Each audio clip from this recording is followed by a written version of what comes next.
now I've started the YouTube side stream as well. So if you want to learn more about the dumb stuff we're going to be doing with this game soon, you'll have to hop over to Twitch and watch there. Alright, sick.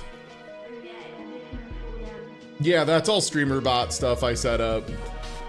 The nice thing too is it's going to be able to accept donations and tips, which is nice. And bits, I mean, specifically.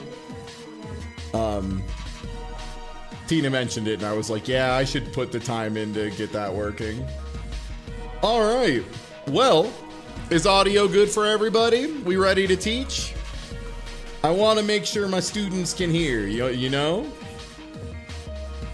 Audio good, beautiful. Yeah, hey everybody, welcome in. This is the Bazaar. We just started a run, and let's go ahead and talk through a couple things of the game. There we go, cursor's on screen, beautiful. So Bazaar is an auto battler, meaning you put a board together of, like, think of having, you're just trying to build the perfect hand of cards. And the way your hand of cards plays is automated. Like there's no execution involved. You just set it up and let it run. Then you're trying to get to 10 wins. If you get 10 wins, you get the big win, and that's what it's about. 7 wins is still pretty darn good. 4 is like fine. 4 is like you were doing okay. The goal though is to get 10. The way you lose the game is by losing prestige. When you get your 1 player fight at the end of every day, you either get a victory point or you lose prestige equal to the day of the loss. So what this means is, if you lose on day 1, you only lose 1 prestige. If you lose on day 2, you only lose 2 prestige, so on and so forth. The thing that I want to get you thinking about immediately though, because I think this springboards you to being a better Bazaar player pretty quickly, is take the first day seriously, because it is so much easier to win early days if you like think about it and play around it, as opposed to winning later days. Later days become a real struggle, and the chance that your opponent has put up together something that's unfucking believable and just insane and broken and over the top and like playing on a different goddamn axis is so much higher on like day 11 than day 1. Yeah, exactly. So we start off with kind of a small board here. No items. We have storage, which is equal to 10 slots. And so the way this game works is we have the time in the day. At the end of every day, you fight another player. Again, this is what gives you your victory points or whatever, and this is like the crux of the game, so you're really building around your player fights. But every tick of time around this clock, you get an event choice between 3 things that you get to choose. In this case, it's someone who sells medium items, the Lost Crate, or Cinder Chase. Usually the right choice is like kind of the throwaway, I don't have money, or like neither of these choices are good for me, but like keep them in mind. Early on they're a lot worse, but later in the game when shops have like a really high chance of just being whiffs where there's nothing you're interested in, getting 10 regen is better than that, you know? So of these choices for day 1, I really like the Lost Crate. Mostly because I think skills are broken, and when I say that, so again, you have a really limited amount of space on your board, which will, once we get some items, it'll be a little more clear. So you might see at the bottom of the screen, we have 6 empty slots. That's bullshit. That's fucking made up. You can have as many of these fuckers as you want. I've had a run where I had like 22 skills or some horse piss. You can just get away with it. And again, in a game where you have like such a limited resource, like you are in a constant struggle with like your space and how you arrange it and how you put it together, getting something that just doesn't take a slot, bada bing, bada boom. Like, will I use this? I don't know, fucking maybe. But like, it doesn't cost me nothing. Ooh. Okay, so JJ sells items. JJ is really good when you're starting out and really strong in early days. Because since he sells such a wide variety and it's like fairly cheap because it'll be lower grade items, you can pull a pretty wild pool. Later on, he becomes a lot worse just because his item pool is so big. It's like everything your character can get, more or less. Or everything your character is like in their natural pool, which is a lot of items. So the chance of you getting a really good drop-off JJ later on becomes like vanishingly small. A strange mushroom is great. This gives Dooley, it's either a silver tool or a silver friend. These options in the early game, especially for Dooley, are really, really strong. Because getting a silver thing for free is really good. And this is one you love to see early. Okay, so also there are enemy fights. You may have noticed as we progress through the day, I'm currently level 1 and I've got 4 of my pips filled out of 8. So you naturally get a pip per like tick of the day cycle, but also you can get enemy fights that are worth a bunch, which is really good. Of the early fights, I think all of them that spawn early, except for the Viper, you can literally show up to them with an empty board and win. So like, let's do, a thing I should mention, when you're starting out, if you want to get like good at the game and like take a run seriously and not just be big chillin', howbazaar.gg, which is a really good website for looking stuff up. And thank you for the reason, Indigo Blooper. If you need to know what skills a monster has, you can just look them up. They're sorted by day. So I can see like if I was going for crit chance on weapons, Fanged Inglet, the little dog, would be okay. Banana Bull is generically pretty great for Dooley, if I'm being honest. The Pyro is good if you think you're gonna go burn, but I think we should not do burn immediately. I think Banana Bull is quite good. But yeah, fully empty boarded, you can just walk into Banana Bull. So this is like part of the reason I don't stress your early day buys too much. And I think rolling for free silver stuff and then having your money available later when you have other stuff and more information is like generically better. This is something I saw Minimap doing all the time as well. I don't know if he was like ever like expressed it consciously, but he was always doing it and it was very good.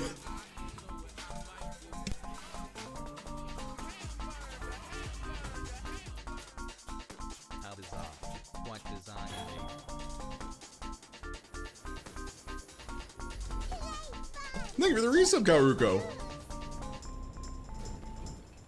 So yeah, even with an empty board, you can win some encounters. Oh baby, that one's actually quite good for us. So item synergies are what this game is about. You want to get as many item synergies together as you can. And being aware of the item synergies that are like currently in meta and quite strong, and being aware of what items exist in your character's pool and like how best to search for them is the core of being consistent at this game. This is a great start because Dinosaur is already quite good at an item long term. It gets way faster if you have multiple dinosaurs, tools, and relics, which is pretty forcible for Dooley. This immediately is a tool. It's also a thing that procs based on another thing being used, which is quite good. There's a lot of ways you can snowball stuff like this by putting it next to another item that's doing some real horse piss.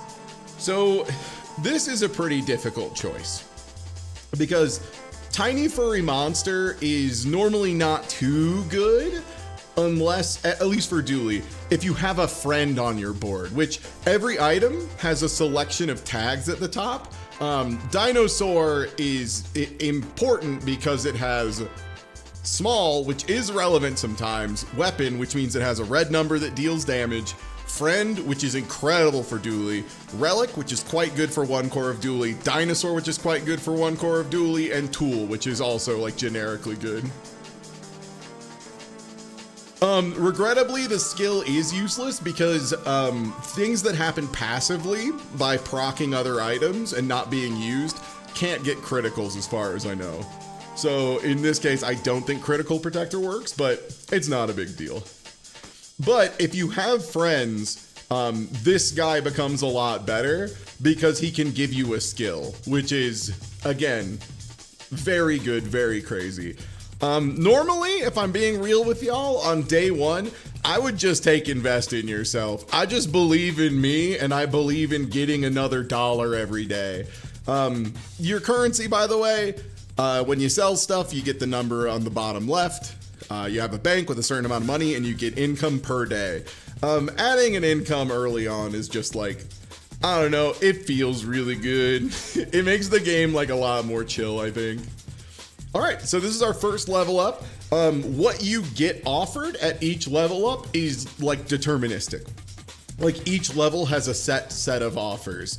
On day one, you either get to choose to like play the game and win or be wrong. And I don't care how many times people try to make up theoretical use cases where Pip is the right idea. I hear them say that shit all the time, and then I watch them, and you know what they don't fucking do? They don't fucking pick Pip. Horse piss. I call horse piss on it. Yeah, I can theory craft a situation that's 1 in a million where Pip would be correct. An enchanted small bronze item is so good. In particular, this lets you roll some synergy items that go out of control early. We also could get another dinosaur, which would be crazy. Oh man, these are incredible choices. So an enchantment literally just takes an item and adds something else to it. For example, this will do burn. The thing that makes that good isn't so much the burn damage that the SMG will be doing.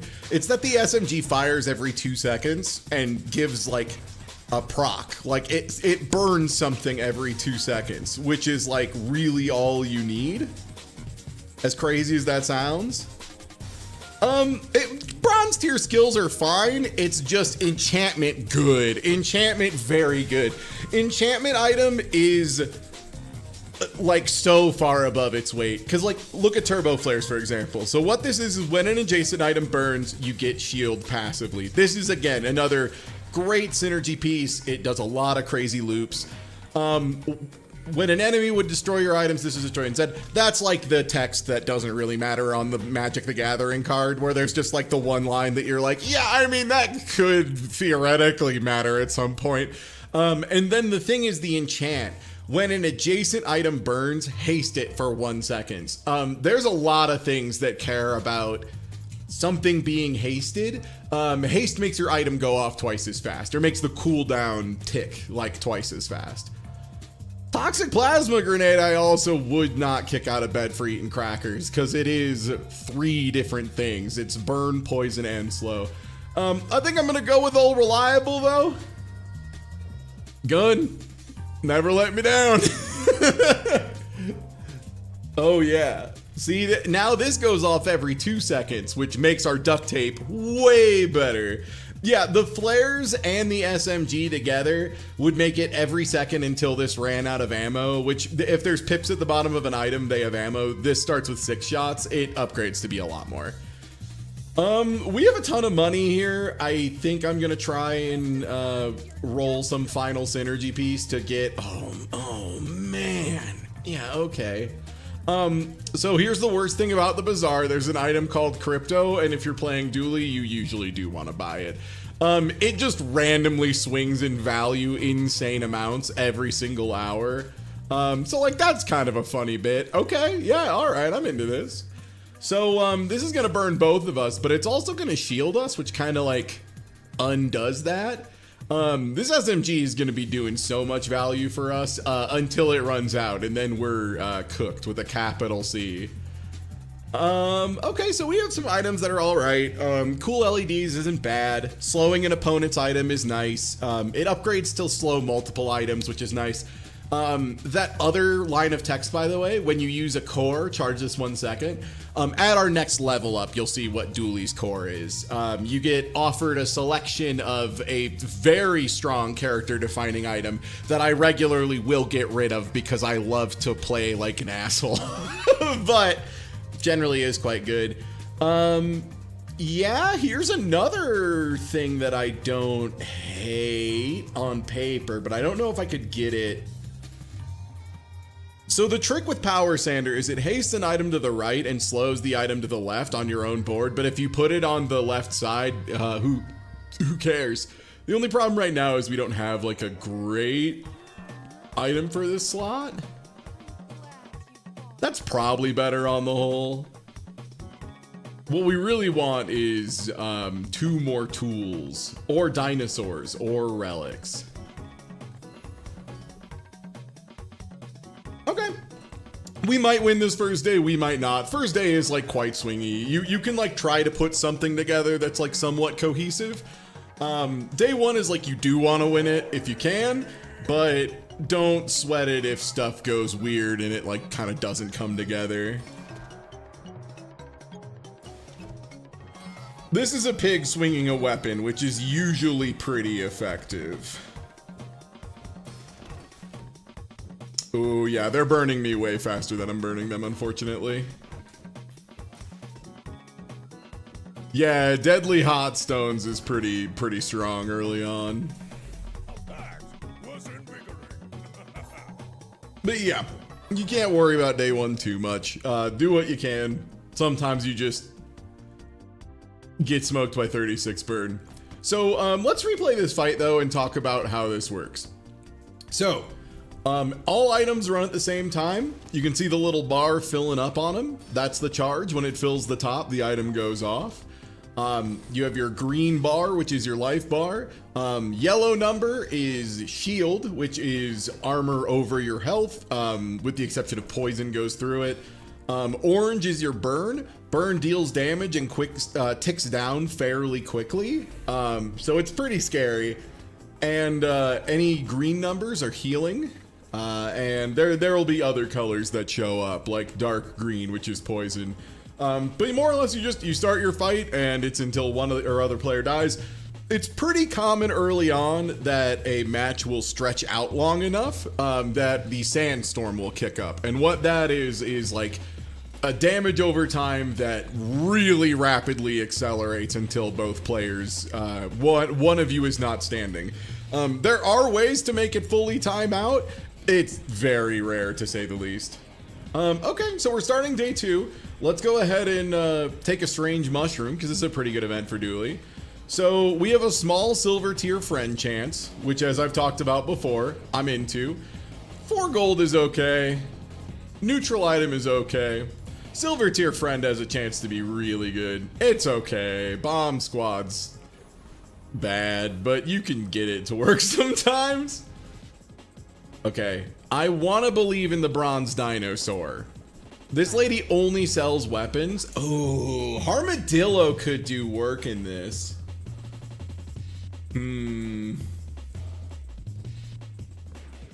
So Armadillo is whenever you shield charge. Charge is really important. Does shield stop a big hit from carrying over to HP? No, like if they do enough to blow through your armor and your HP, you explode. Armadillo. So it's when you shield charge this 2 seconds. Charge is like instantly filling the gauge. Normally I wouldn't love early Armadillo,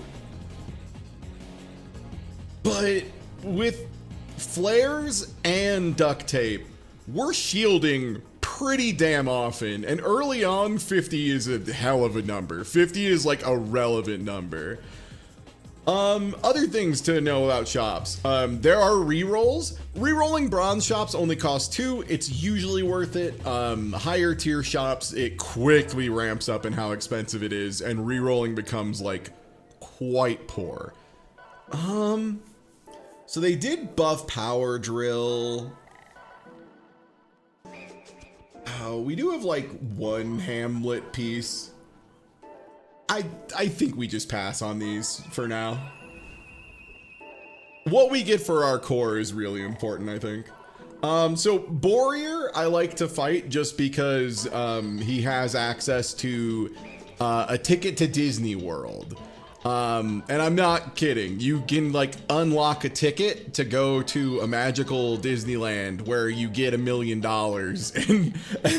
and everybody says they're proud of you and you're the best. I think I might want to go for this crab because it has a very funny shield item. This is kind of a tough choice, like legitimately. The character on the right, first of all, is like actually quite dangerous. Does have an unbelievable skill, but can very easily kill you. I'm just not sure if we take out Aetheryte at this point. All I know about this game is that there is apparently legs dually skin that is repulsive and bad to look at. And it's really bad, and also it's very legendary, and Matt cannot roll it. Yeah.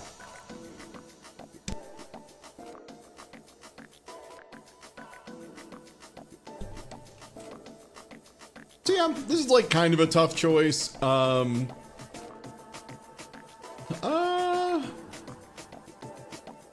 I think I'll go Borrier. What is Borrier's skill? I need to double check this. Your leftmost shield item has 20 shield, and he drops. Okay, yeah, he's got some good stuff for us.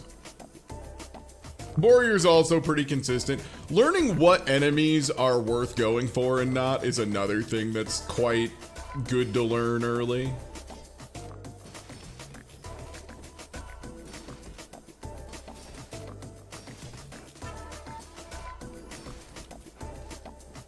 Okay. And here's where I get worried about our ability to perform, because once the SMG is out of ammo, our board slows down like a lot in a big way. Yeah, I think we lose this. Oh no. Oh, this board is so slow. This bomb squad is like really unfortunate. Bomb squad is like so bad. Good news is we got him to really low health, so we still get all the money and experience. We just don't get a drop. I think I want to go to JJ here because like we just need to catch up a little bit. Nice. Crypto is reasonably expensive. Yeah, not leveling up.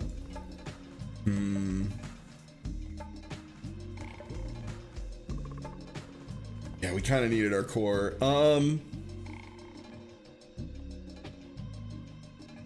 Micro Dave can work. Micro Dave can do work. So this charges as well. It's whenever you use a small item or core, so I think this is gonna work a little bit better for us. My main question here is Bomb Squad better, or is using a power sander to spin this guy up better? Every 5 seconds, this is 2 seconds of haste.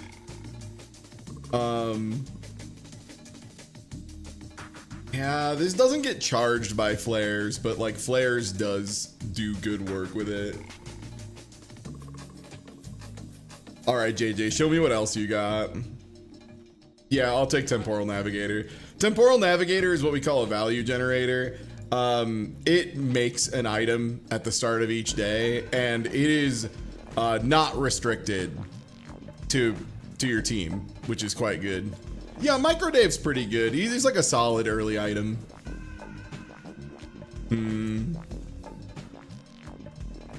Oh man, this is a tough one because this is a silver tier tool, which could be quite good.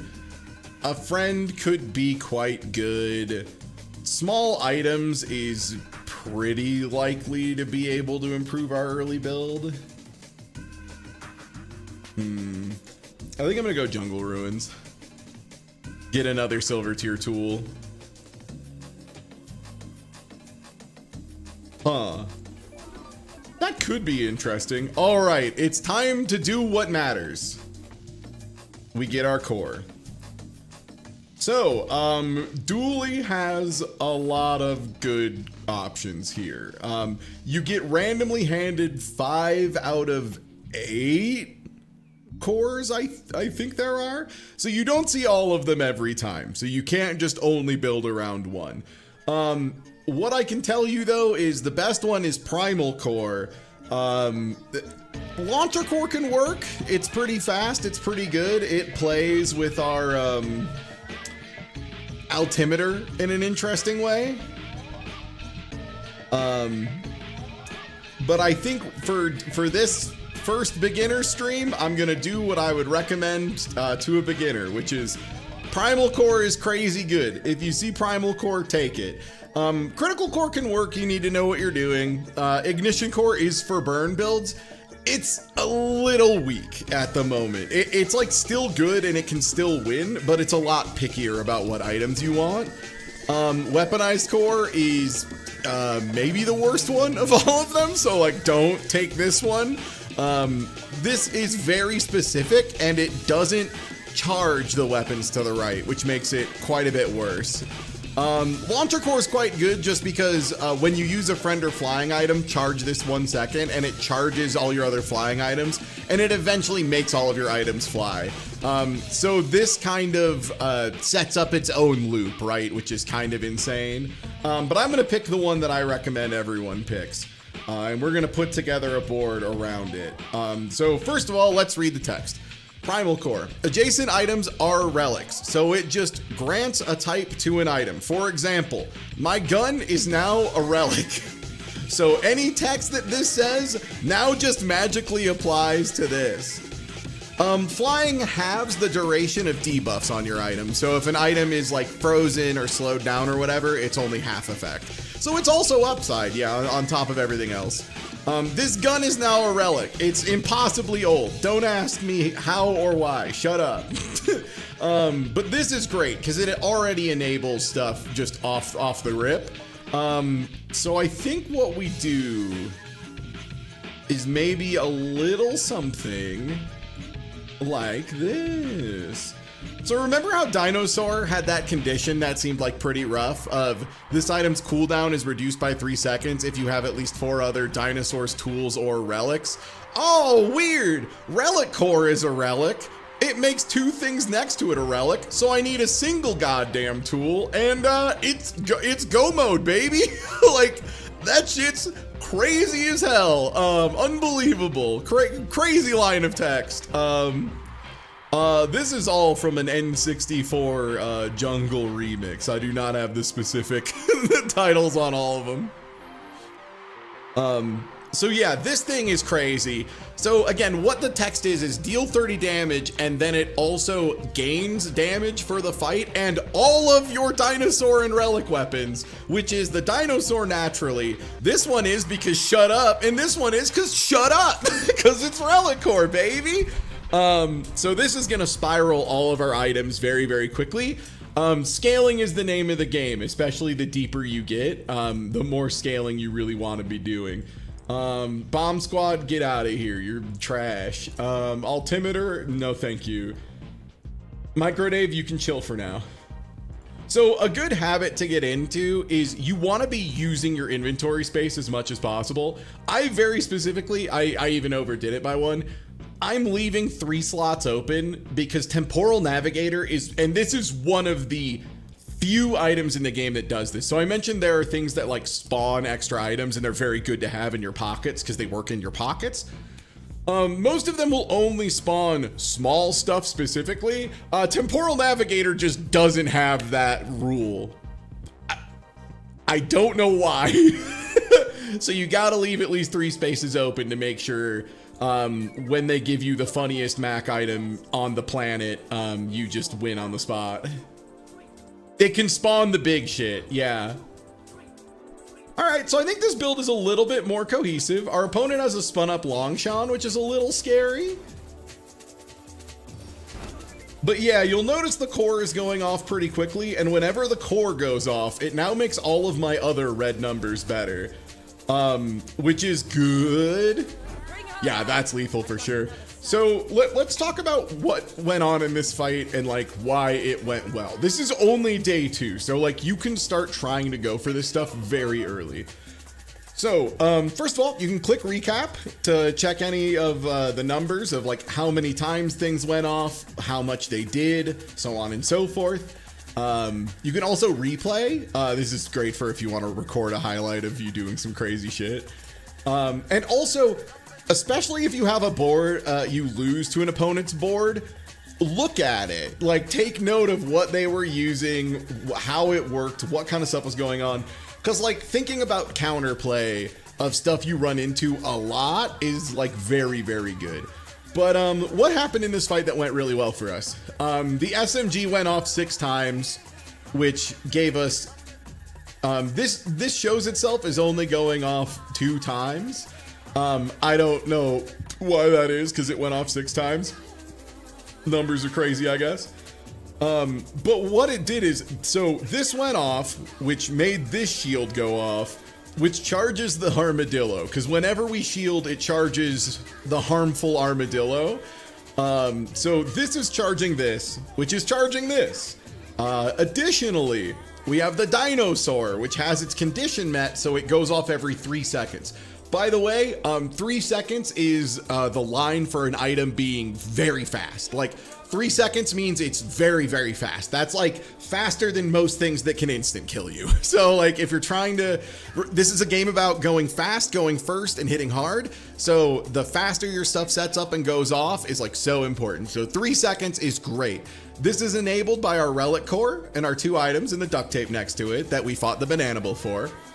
And since that has a really fast cooldown, we also have the duct tape next to it. So this went off 5 times, which did do some fat damage, which is great. It also set the duct tape secondary effect off 5 times, which is shield 10, which isn't that good, except it's charging the armadillo, baby! And in case you forgot, the armadillo, the SMG, and the dinosaur are all charging the primal core, which is adding more damage to all of them. Because any time you use a dinosaur or relic, which they all are, charge this 1 second. So that's why we won that fight. We had some pretty strong synergies early on. This is part of why primal core is so strong, is it's an enabler and a half. Because it itself is a condition that you want of dinosaur, relic. It makes 2 things synergize with it, so if you have any weapons, which there's a lot of, you can make them count. It's just like very strong.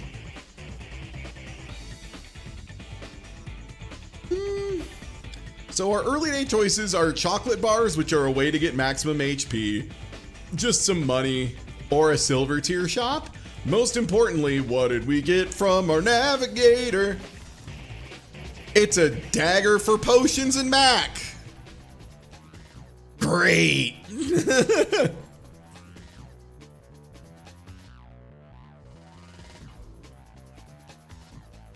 So let's go for a silver tier item. Since we were so conservative on money our first few days, we have a lot going. Ooh. So there's a couple really good choices at this shop, I think. So Race Carl is like quite good normally. Yeah, it does say relic, which is nice. Rocket Launcher has the secret ability of firing 3 times, which means it scales really well off of this. It would probably be Armadillo out. The only problem is it's hard to get chaff off both of them. But then again, if we're cutting...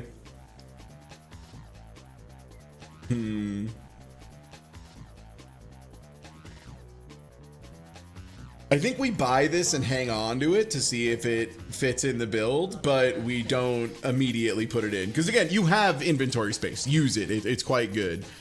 4 is a little expensive to reroll here, but there's some pretty good high swings.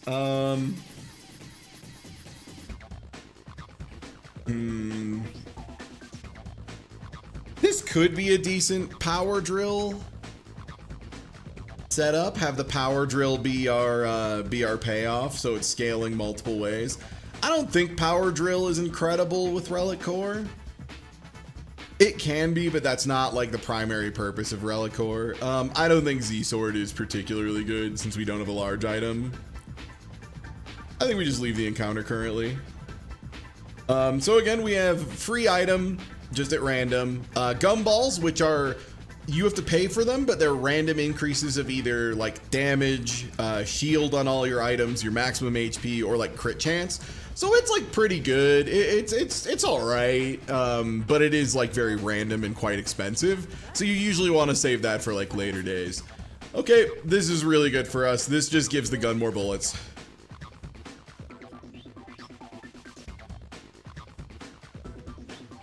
Yeah, I saw Matt try to make Relicore drill work, and it just did not work out for him. So I'm a little bit of a non-believer at the moment. The question here is, if I do it this way, it charges a lot faster. It makes that quite a bit worse, and it makes that quite a bit worse. But do I care? Oh, I do need duct tape or the haster on board. What if I did both? So this hastes the dinosaur, and then the fiery SMG is also just shielding. I think that works. And you'll learn what items are and like how you're looking at them, you know, more often. Pulse rifle's like a funny consideration because it would work right now. Our only friend is dinosaur. So it would be 3 shots that scale pretty quickly. Wait, this might be funny. Hold on. Hey, will you carry my weapon? This dinosaur has a gun. So this will fire 3 times, which charges this 3 times, is why I care about that.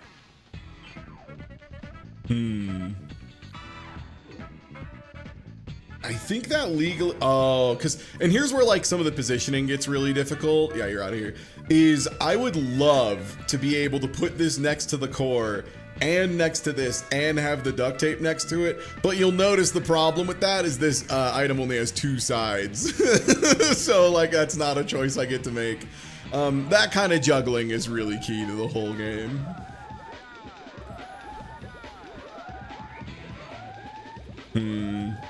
Hoverbike Hooligan has some pretty good options for us.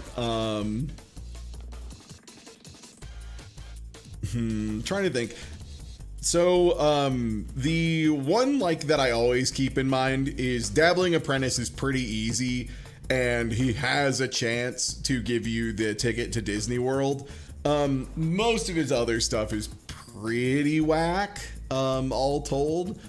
Frost Street Challenger is like weirdly dangerous and just has skills related to freeze. So this is the other thing, you'll want to like start thinking about like shorthand of what every enemy has. Like the Frost Street guys luckily do put it in their name, so they're mostly the chilly guys.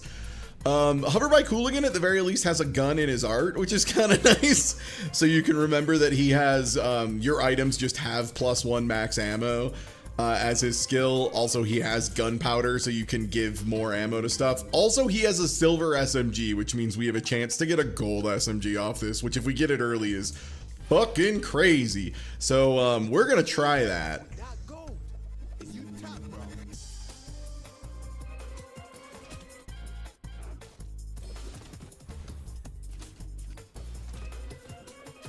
Okay, yeah, this is starting to work out a little bit better because now the rifle is charging the Relicore pretty quickly. Yeah, so the text on this is just, this has +1 multicast if it's adjacent to a friend, double if it's your only friend. So since we only have one thing with a friend tag on board next to it, this goes off 3 times as fast, which is really strong. Considering we're making it a relic by being next to this core, which means every time this fires, it charges this 3 seconds of its 7 seconds, which is unbelievable. And then we have the fiery SMG just doing what it does, baby. And now it's gold, awooga! Okay, it's got 10 ammo now, which means, like, realistically, very unlikely we will not have ammo in the gun. Okay, so we have a couple interesting dilemmas here. So in general, B1 and B2 let you upgrade a bronze tier item, which is generically quite good. There's a lot of learning about what things do, or again using howbazaar.gg and just looking up the item, because then you can just check what upgrades are. The SMG gets extra ammo. It gets another 2 bullets in its upgrade, which is really nice because that means we have 20 seconds of a 2-second item. Which again, remember when I said like 3 seconds is the line for an item being very, very fast and very good just based on its speed? This one's 2, which is even faster. So upgrading this stuff is pretty good in general. You'll want to learn which ones are priority to upgrade and which ones aren't. Thank you for gifting us sub to Dooley.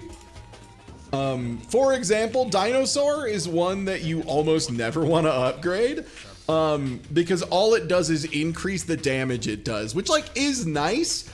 But the problem is what you care about is how fast it is. And that's what matters about this item. So it getting 10 more damage is fucking peanuts, compared to other stuff.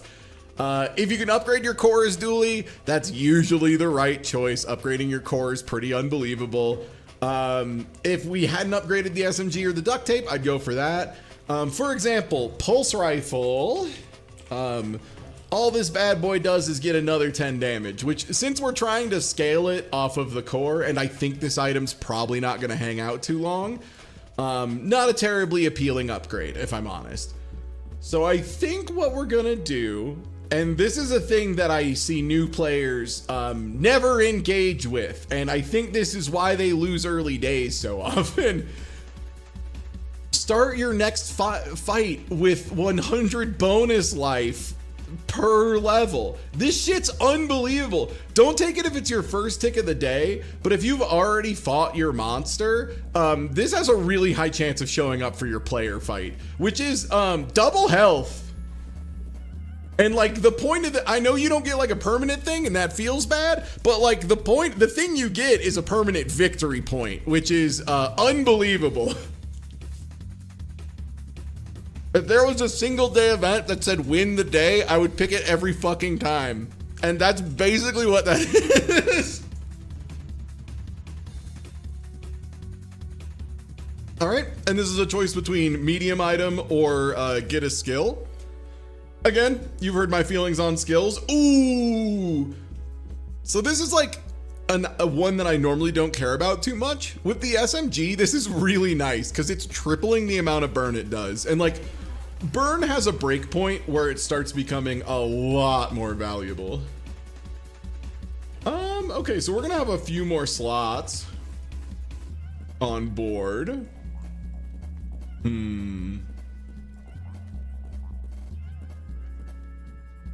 This is a little trickier than I was anticipating. I think I might just do a temporal navigator upgrade to make it spit out silver items instead. Because getting a silver tier is like very likely to be a whiff, right? Like there's a really high chance of that being get $2, which isn't awesome. This bad boy gets pretty good pretty quickly. So we have our full board now. The question is, what do we want to put in? Micro Dave is generically fine. Except it would take that buff unless we scoot everything and haste the Micro Dave. You know what? This might actually be our best chance here. Because like, oh no, but that puts another friend on the board, so we lose the triple shot. Because this is also very strong, for the record. It's not quite as fast as the SMG, but it is 3 shots every 8 seconds. And then we could Micro Dave, which I do love. I do love to put Micro Dave on the board. Or we could Chaff, but then we are in kind of an empty, awkward slot situation.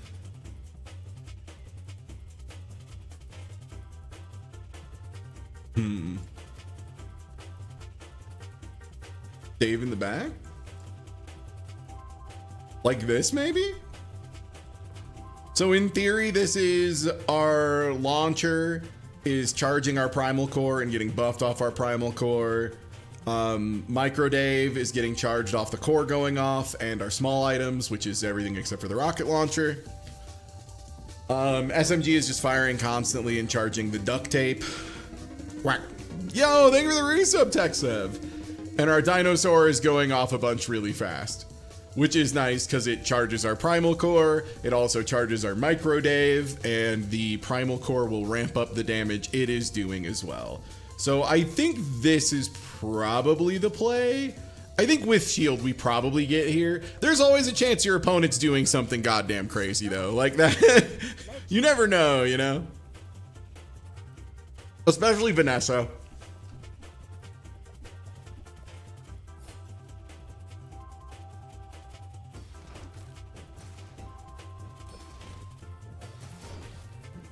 I have no idea what my opponent is doing, which probably means we win. If we're being realistic.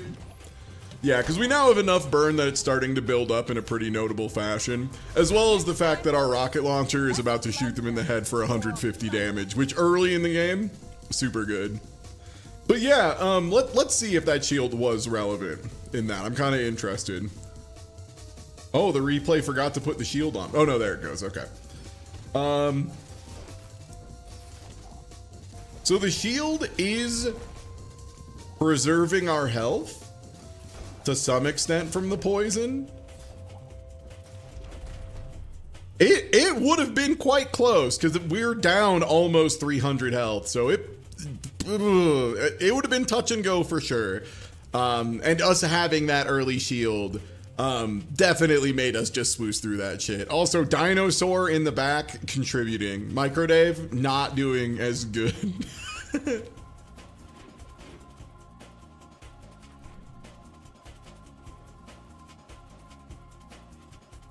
I do love to work at the docks.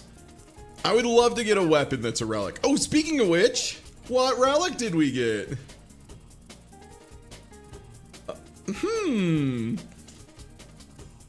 Oh no, this is a potion. It goes off once. Never mind, it's trash. it's garbage.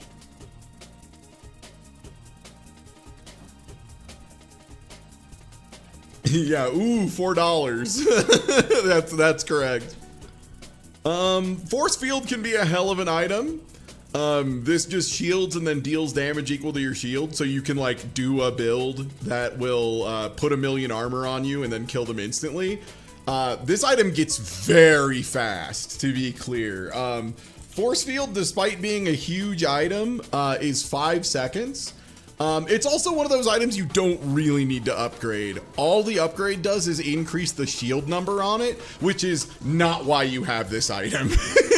And that's always a good thing to consider when you're thinking about upgrades, is what does this upgrade do for me? And like in this case, 20 or 10 more shield is like, it's nothing. It's so nothing. Hydraulic press is a hysterical item that is so, I don't know if it's less buggy now, but it was so buggy last patch. If you had an item generator and it in your pockets, it would start eating items at random in impossible ways. I would just avoid hydraulic press. Especially if you're new to the game, I would avoid hydraulic press like the plague. Okay, this is a pretty interesting choice. So we have Andy, who always sells small items, or the 1 slots. We also have Mountain Pass, which is crazy and incredible value, and you should like always take it. And then getting a small weapon at random, which if you're out of money is a pretty good option. So of those 3, you should take the Mountain Pass. So the Mountain Pass is like a random selection of options, but here's the spoiler about it. How can it be random if all of them are good? in the wise words of someone tilting completely off the face of the earth against Accent Core plus our Faust, how is it random if they're all good?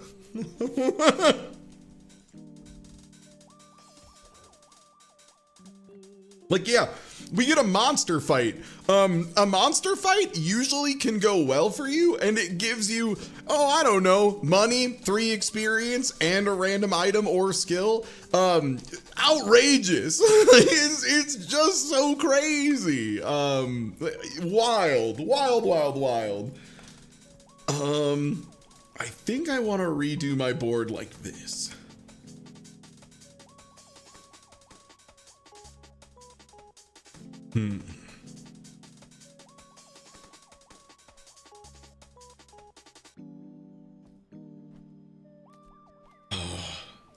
This is the tough part of using chaff with Primal Core, is Primal Core kind of eats a side of both of your best items because you always need to have it adjacent.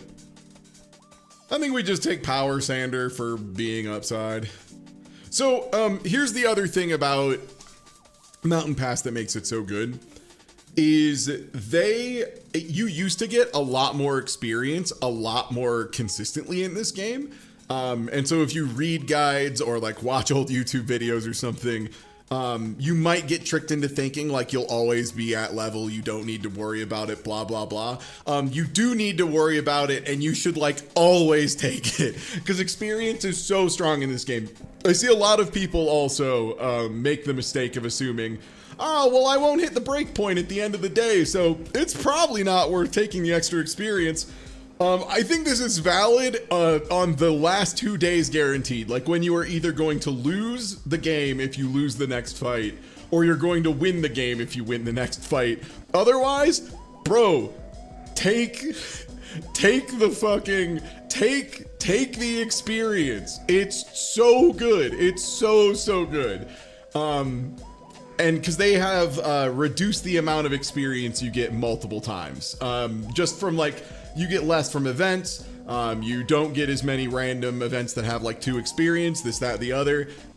You want experience right now. Like if they start giving more experience and the meta shifts, good to be aware of. But at the moment, I think you should really prioritize it quite highly.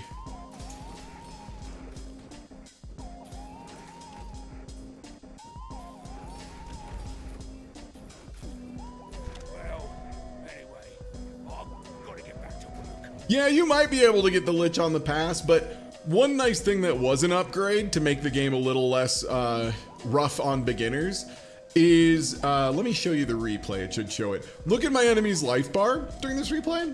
So you see how there's these yellow pips at the top and the blue pips on the bottom? Those are the experience and gold. So it used to be all or nothing, which made monster fights like a huge knowledge check. And they still are, to be clear. Like, you want to avoid losing monster fights because experience is as important as it is. But if you get some of that, you do still get some of the stuff. So you still get like partial experience, partial gold. So a lot of times, even if you get someone who like is going to blow you out entirely, you'll still get like 2 experience from it. Okay, Sharpening Stone is pretty good. Sharpening Stone just lets us generically get a little more damage. I'm gonna put it on our... this is 5%, so you need like another 20 before... Oh, this is an 8 damage one. Yeah, the SMG gets it. The SMG will be here forever, realistically. The SMG is gonna be Mr. Always here.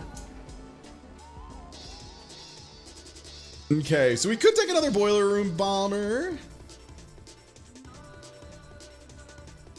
Blood Reef Raider is pretty good. Blood Reef Raider has an ammo skill that I'm pretty into.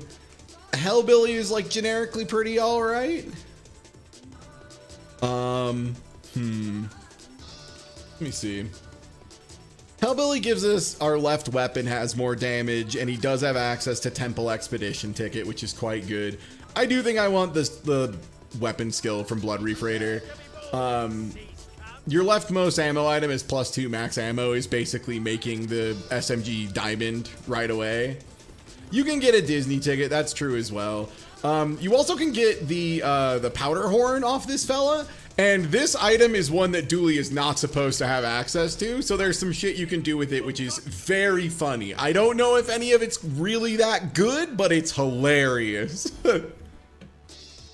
Or you can get $4.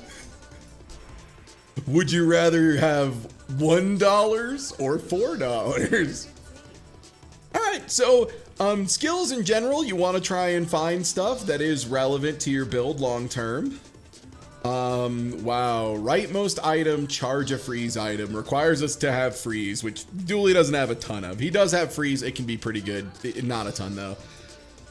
The first time you slow each fight, freeze an item for 2 seconds. That is generically quite good as long as we have a single slow proc. Power Sander can do it. I think I'll re-roll one time though.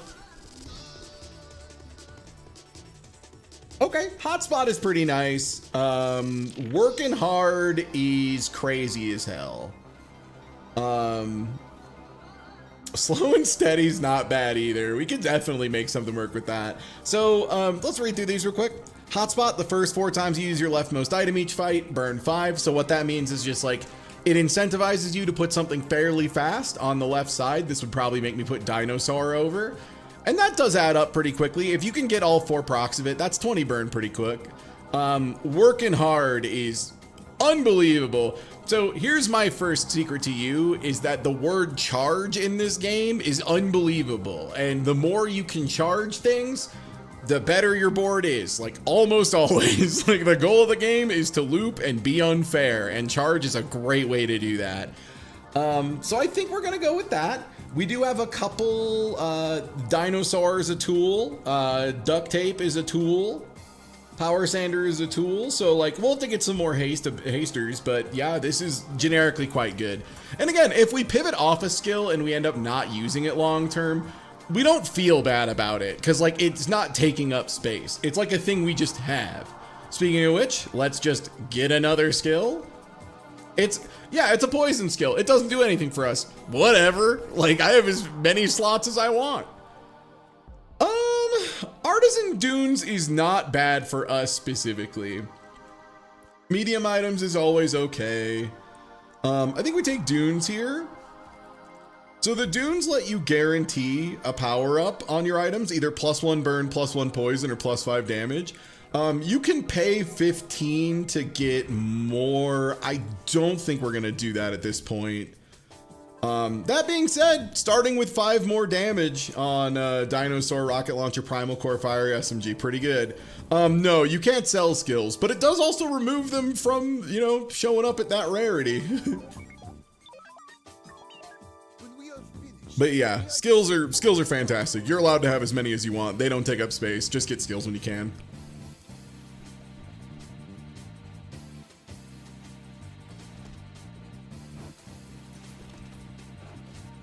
This Mac has one of the very standard builds to win the video game of doing Life Conduit. They haven't unlocked it yet though, so I think we win. Yeah. So Life Conduit's an interesting one. This is an item that when you buy things, yeah, the one downside of too many skills is they can show up with the skill upgrader, but like, I don't know. I don't plan around the skill upgrader. He's fairly rare. And like, again, it's just upside. I recommend taking them.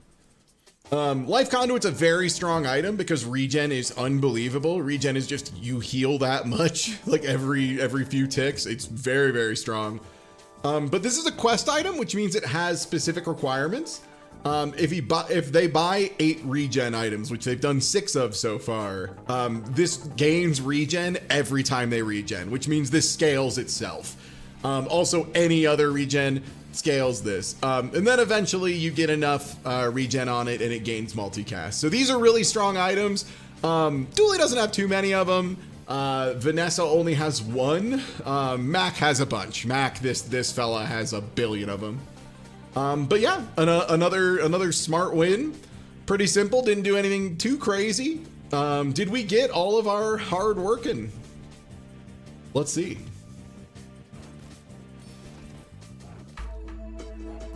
Oh yeah, that's really good because the Temporal Navigator hastes both items, which sets off Working Hard twice. Yeah, I think Pig has some.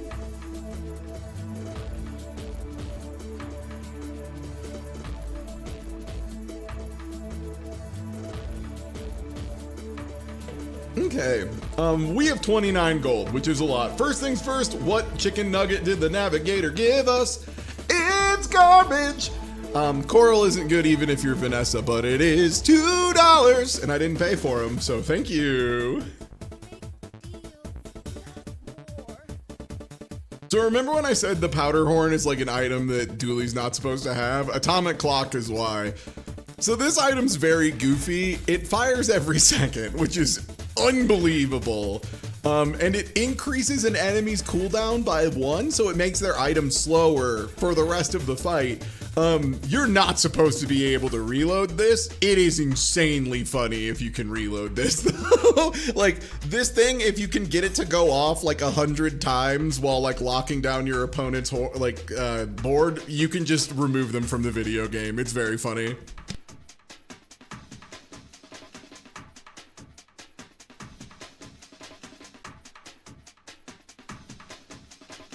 Cool LEDs is like a little weak. Let's reroll here. It's only 2 to reroll. This is a relic, which I think means it's better than Power Sander.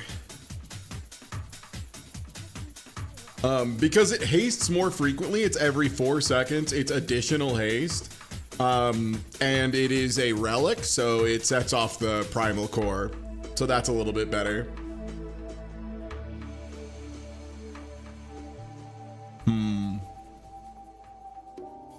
Memory card is nice. This is a pretty low downside item. So the trick with memory card is like there's a bunch of text on it, and 99% of the time you ignore it and it just says buy it for 4, sell it, get $2 back, and plus 2% crit chance on your core. Which if your core can do criticals, which I think all of them but launcher core can. Oh, and I don't think friend core can because it only hastes. You probably want that. These bugs are okay.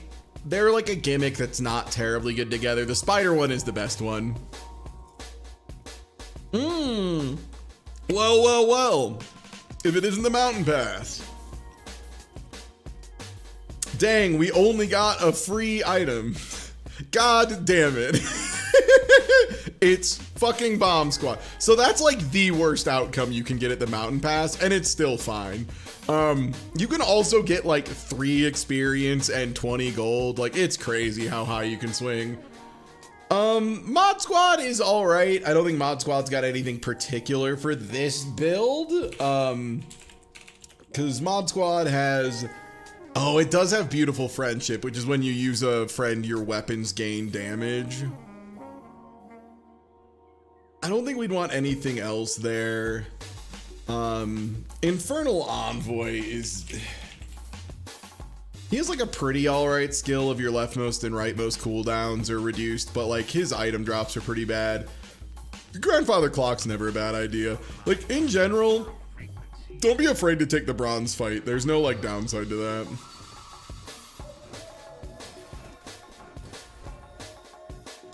And I think we might be able to make Rivet Gun do some pretty wild stuff.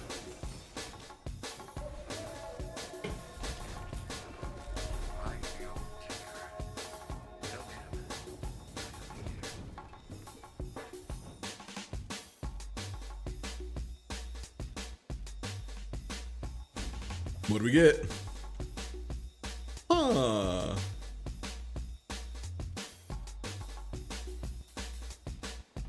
Maybe? Schmal Dooley? Do I believe in the Schmal Dooley?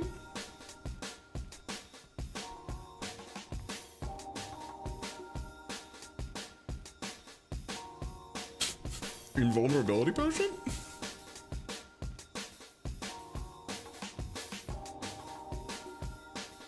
Oh, but this doesn't haste the rocket launcher, which I do really want the rocket launcher hasted. All right, so in these generally, I would say if neither of the outside options is like explicitly good for you, like a silver tier friend can be good. It can be really bad. It could be another goddamn bomb squad. Silver tier item is generically pretty rough. Don't underestimate loot items. Loot items have some insane potential. Like you can get one that just increases the amount of haste something does. This is a poison one. It's not super relevant, but it's still $2. Like it's still all right. So I think I want to show off gambling because I think this is like the weakest event in the game. It's like okay. You spend $5 and then you click an option 4 times and it tells you at the end whether your team won or lost. it's like deeply juiceless. Like this event has like no juice. It's so funny.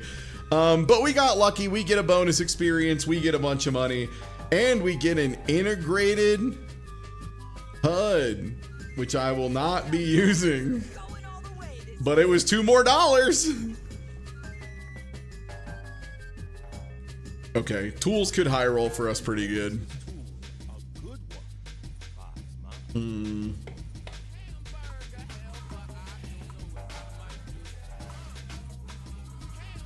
Soldering gun might be solid here.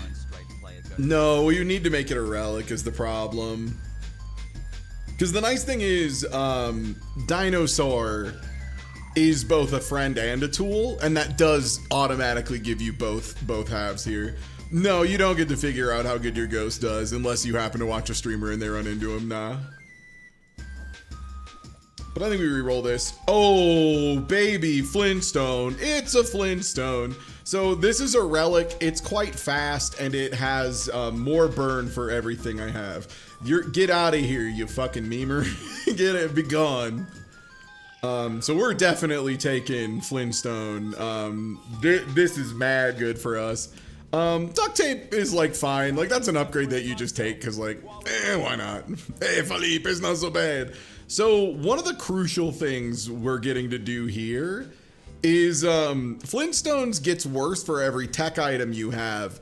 Most of the cores that Dooley get are reasonably tech because they're like a magic computer. Not this one though. This one just doesn't have that tag, and like God bless Raynad's crazy ass for doing that.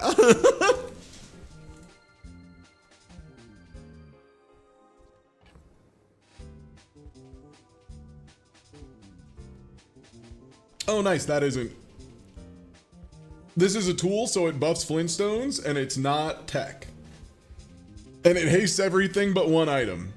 So I think Calipers is actually mad good here.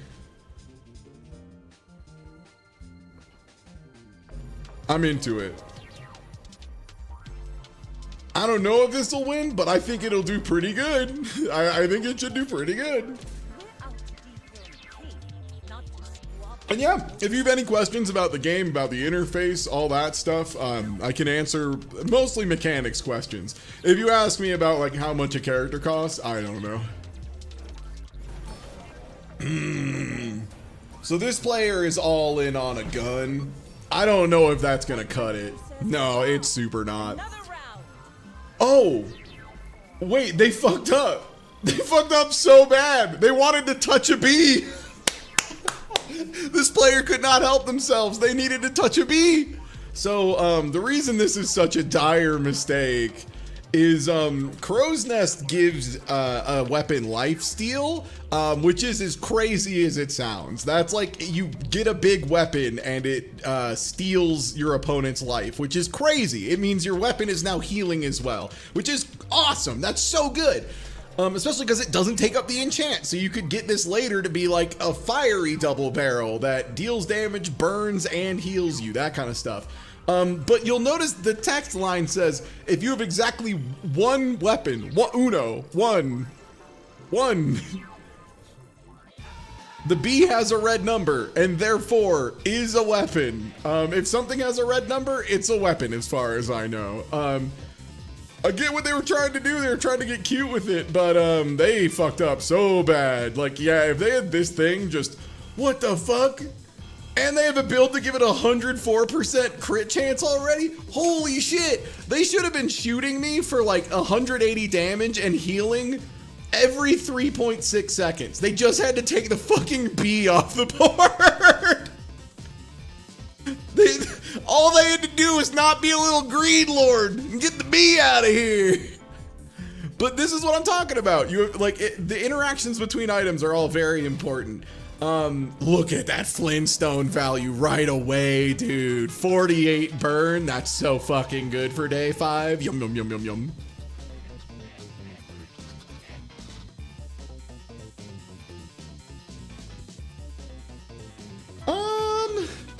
I mean, weapons is pretty good for us. We have a lot of stuff we could upgrade.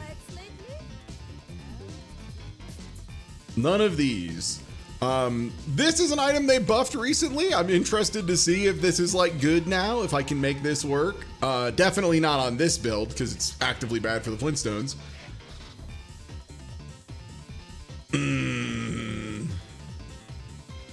Missiles is also quite good. I think I might put missiles over rocket launcher if I'm being...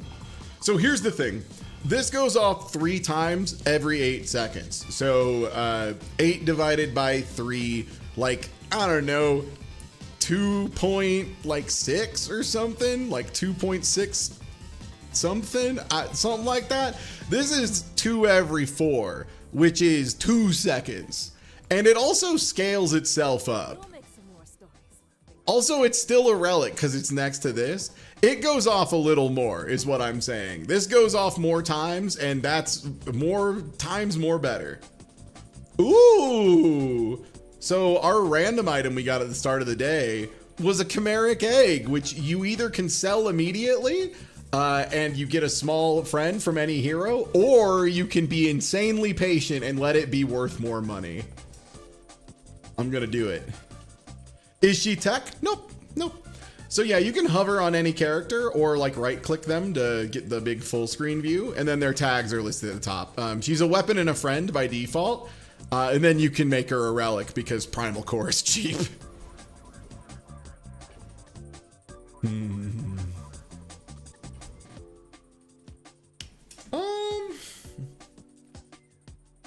This is kind of a rough choice because none of these are particularly good for us. The doc can give you a random item and a little bit of money.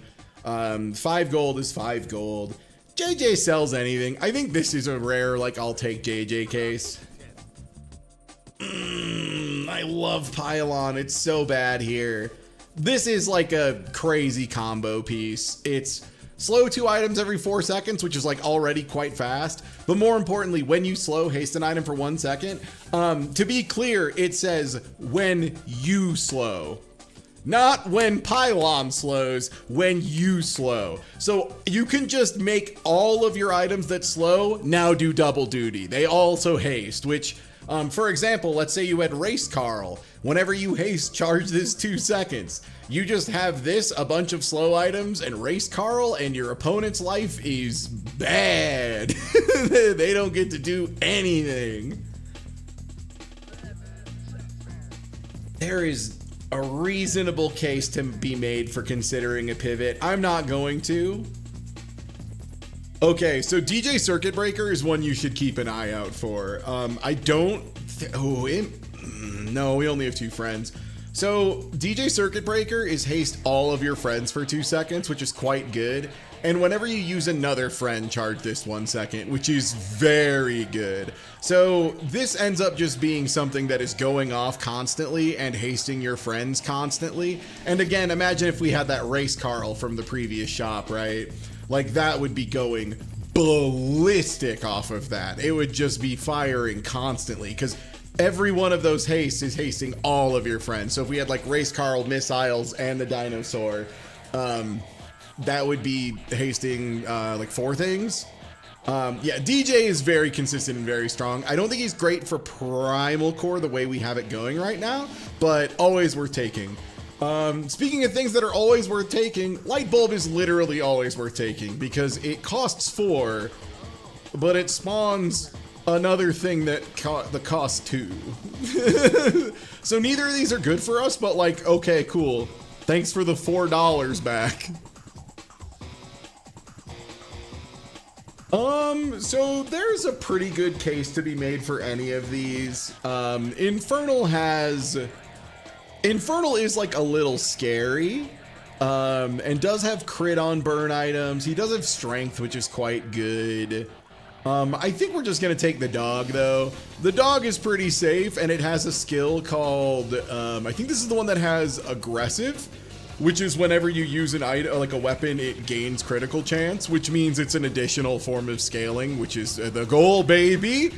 Sandwich Artist is for Jules. There's a character who's based around food right now, and this is just for her. Like, it's really, like, pretty bad otherwise. So yeah, whenever you use a weapon, it gains 6% crit chance. We use weapons a lot very fast. We have a 3 second, 2 every 4 second, and a 2 second. So, like, We're doing a lot of gun, if you feel me. Oh yeah, missiles are so good. Missiles are so good here. We really want to upgrade our core is the big thing. That's what we're looking for more than anything. Wow, it's $2. Thanks. Well. If it isn't guaranteed upgrade my core. So this is something Dooley gets as part of his level up. Characters get very specific level ups. Like Vanessa gets a lot of stuff related to like aquatic items. Pig gets like crazy money stuff he can do, like so on and so forth.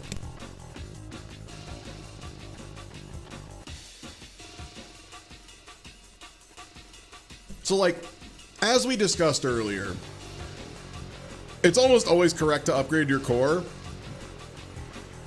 Primal core is so important because read that text.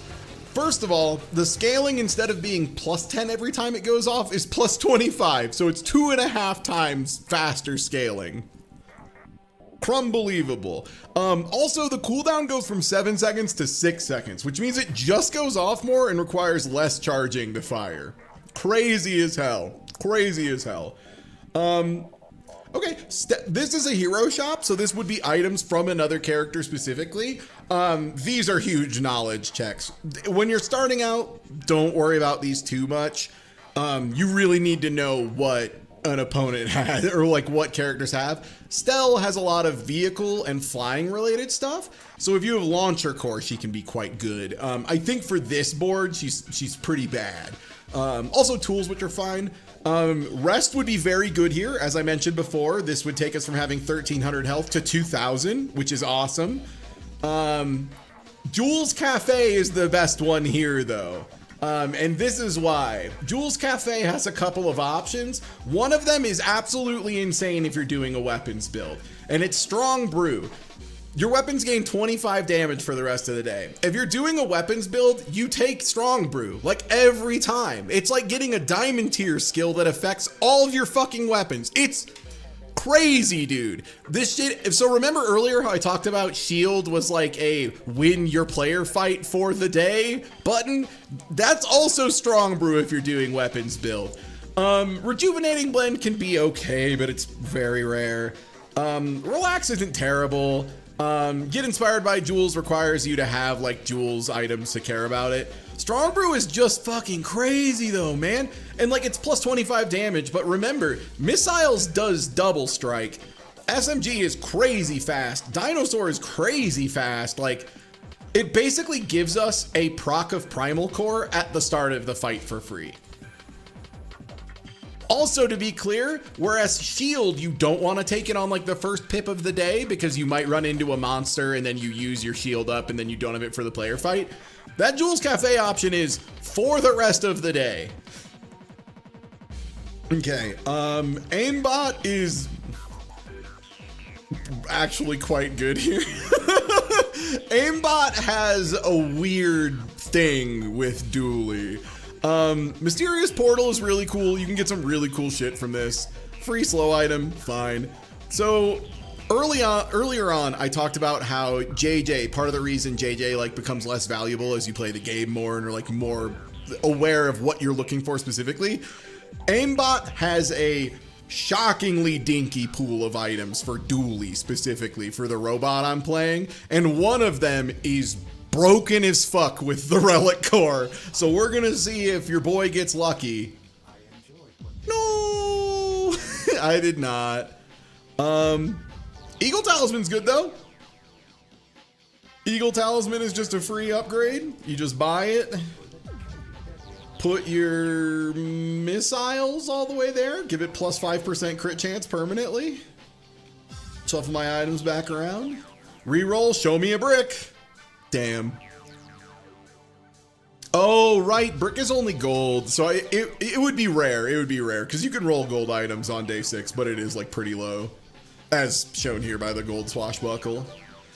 So there's a large item. It's called like Ethereal Conduit, I think, that can show up off of the, or Ethergy Conduit. It's when you poison or use a relic, your items gain crit chance, and then whenever you crit, charge your relics 1 second. So what that means is my board is just filled with multi-fire relics that are constantly doing crits and charging themselves. So it's unbelievable. So Wanted Poster charges in inventory, which is, so I'm gonna pick this up because this is a funny free experience item. Another good one to have in your pocket. So if we win a fight against the hero, if we win the fight with it, we gain an additional. Yeah, we're gonna pick this up. We have a ton of money to play with.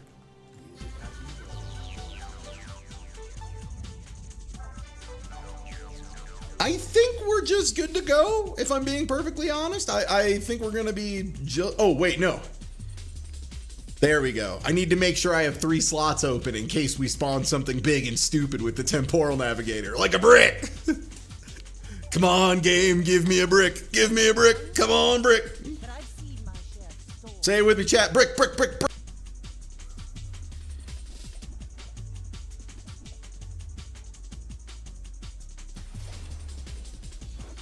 All right, it's a silver. It can't show up. Well, we'll chant for it to show up in the shops. So yeah, that wasn't even fucking close because we had plus 25 damage on all of our shit, and this Vanessa was doing something perfect. What is with all these Vanessas using the Crow's Nest and being like, I'll be the player who uses Crow's Nest with multiple weapons and it'll be good? They're not. It's not. They're wrong. Ooh, mysterious item, huh? Egg. I'll take a random gold encounter. Those can high roll pretty severely. Wow. Oh. So Seraphina is just random enchanted items, which is like, it can be crazy. This is guaranteed I get to enchant my banana. And I do love to enchant my banana. One of these is like guaranteed payoff. One of these is like unlikely. I'm gonna enchant my banana. Yeah, $20, enchant your leftmost shield item. So for free, I could give it plus 30. That might actually be better. Now that I'm thinking about it, that might just be better. But also, I love enchanting my banana. Oh, he's so good. So that was a random upgrade. That was the best one though. That's Deadly Duct Tape. That just gives the item to the left of it 50% crit chance. Deadly Duct Tape is crazy as hell. Deadly Banana is like legitimately insane. Of the starting baby items, this is one of the best ones you can roll. Cause it grants what you want to another thing. So this is now a deadly fiery SMG functionally, which is kick ass. Brick, please. Brick, please. Oh man, Runic Blade is very funny. Oh. Runic Blade plus brick is just like you have won the game on the spot. I'm gonna re-roll for another brick. No. Yeah, you gave me salt, all right, you piece of shit. I'll find you. Okay, let's get a crit chance on you. Yeah, Runic Blade is one of those kills you on the spot weapons if you set it up right. Okay, here's an important lesson. In this pool of enemies, you have the Viper Tyrant, which has some pretty good stuff for poison, a lot of whiffs, but like not a bad set overall. The Treasure Turtle, which not too bad, usually not super relevant, but has a ticket to Disney World, so like always worth taking. And then there's Radiant Corsair, who makes you lose.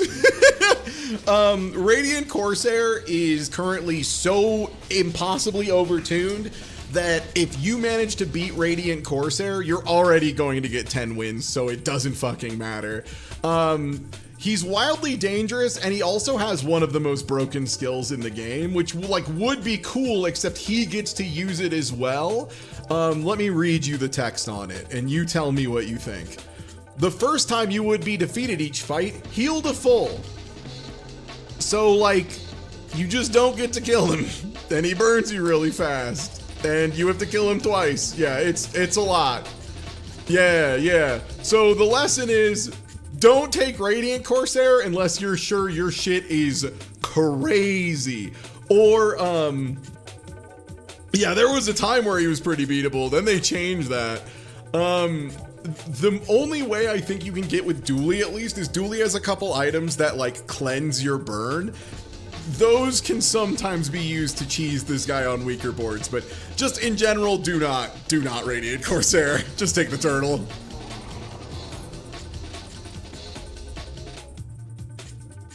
Yeah, I saw Minimat beat Radiant Corsair day 7 like yesterday, so it's like possible, but that board also went on to like 10 win with nothing else.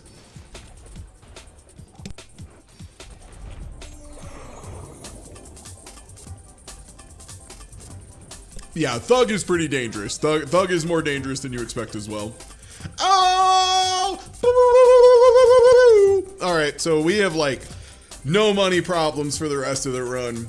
So what this does is it gives us a special event on day 9, which is soon. You're gonna love my nuts. You're gonna love the special event on day 9. You're gonna go fucking crazy for it. Trust. So, in general, I think the rule of thumb with these is if you have something specific for your build, take it unless Diamond is on offer. Because Diamond skills have a lot of exclusive skills that only show up on Diamond that are broken. They are broken beyond belief. It is insane how much value some of them give you. So if you see the Diamond, probably take the Diamond if there's like any chance. Otherwise, if you have a relevant option, go for it. Weapon skills is quite good for us. Slow isn't really anything. Gold skills could be anything. Weapon skills, though, we have things like strength, which is just all of your weapons do more damage. When you slow, your weapons gain damage. The first 4 times an enemy uses a non-weapon item each fight, charge a weapon 1 second. So God forbid our opponent manages to go before us, they just speed us up more. So if they're not using weapons and fighting us fairly, we just get 4 seconds of free charge. Unbelievable. Yes, please. Ooh, the skill upgrades, man. We have a good amount of money and we're about to have even more by going to Disney World. So I think we're ahead enough that Shield will help us win, but this would probably help us win more. Oh man, yeah, I'm liquidating assets. Shiny Walter. He's so funny. He's not good, but like he's so funny. Oh man. So Walter Cooler is very funny because it's a permanent buff, which is like one of those things you can use long term. The thing that I did with Walter Cooler the other day that made Minimat so like it just like wow, I've never seen a homie get that much value off Walter Cooler was Dooley has an item called 3D printer that transforms into 4 copies of a small item next to it, and I just turned it into 5 copies of Walter Cooler against an enemy that like I knew I would be able to just easily beat with half a board, and then just chilled on it and got like 20 procs of Walter Cooler, and it still wasn't really that worth it. Walter Cooler's not very good. What I might keep him for is he has the text Shiny. So Shiny is a broken enchantment. It means the thing goes off more times. Absolutely insane. There's a lot of ways to transform items at random in this game, and they will turn into the same type of, like the same size of item at the same rank with the same enchantment. And because of that, I'm gonna hold on to Walter because we have a very, very good chance we'll get to transform it. And if it turns into a shiny small item that's relevant, we're loving life. So yeah, Pygmalion doesn't really have anything for us. Pygmalion is mostly based on value. So like making items more expensive and getting value off your items being more expensive. He has toy synergy where like he'll have items that have specifically the word toy in their tags that trigger off of each other, do different things. So not really great for us. And Jules Cafe has the thing that's still crazy. It turns out Strong Brew is still nuts. If we lose, it'll be pretty shocking. It can happen though. Jules has a couple high rolls that are pretty nutty.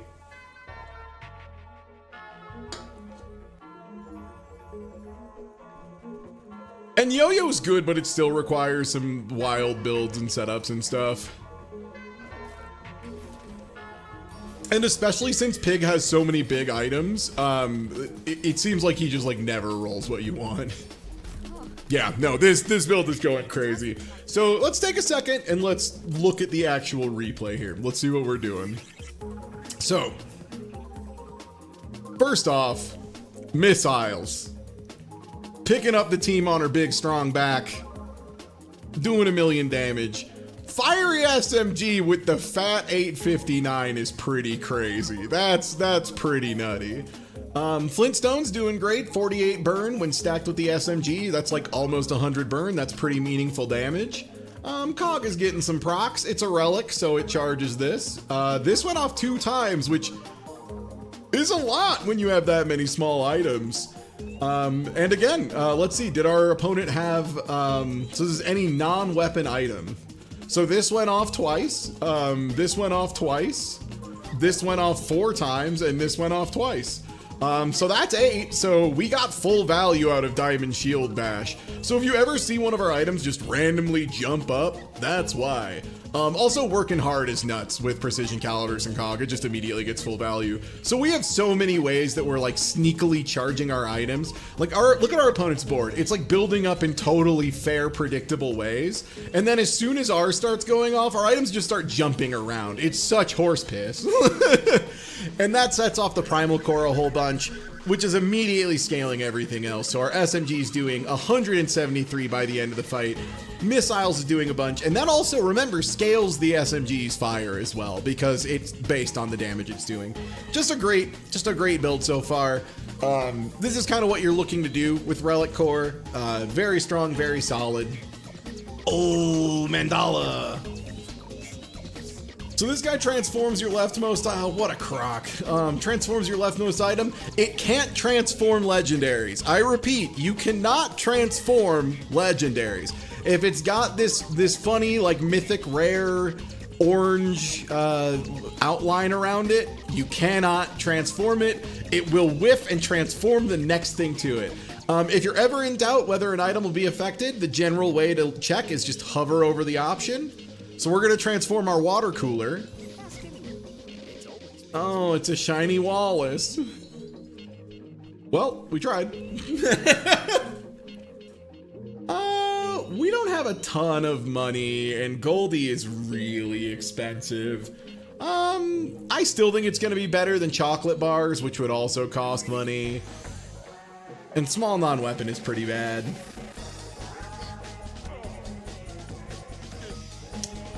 Okay, so cybersecurity is very strong, by the way. If you have a build that has a lot of weapons and tech, that last line of text of this deals triple damage if it's your only friend means pretty regularly this dude will be donking him for 1,000, which is as good as it sounds. Bunker is crazy. Your shield items have +1 multicast is nuts.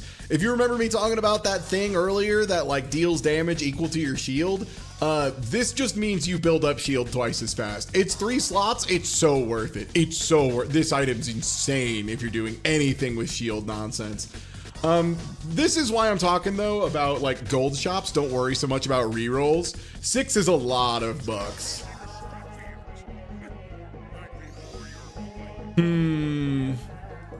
We have some pretty good choices here, if I'm being honest. Cosmic Rock is generically quite good, has a lot of cooldown items, has your items have 12% crit chance. When you haste, a weapon gains +10 damage. Bouncertron is an incredible. Dr. Vortex has a very, very strong skill. I think we would probably beat him, and it's the first time you freeze, burn, slow, poison, and haste charge an item 1 second. We only do 2 of the, or 3, we do 3 of those, so it's not terrible. But I think Cosmic Rock has a really good chance for us. The haste giving weapons crit chance would be awesome. Also the feathers are just quite good, because this is just all of your items cool down by 3%. And there's a lot of times where the difference between winning and losing is your items go off in 2.7 seconds and your opponents go off in 3.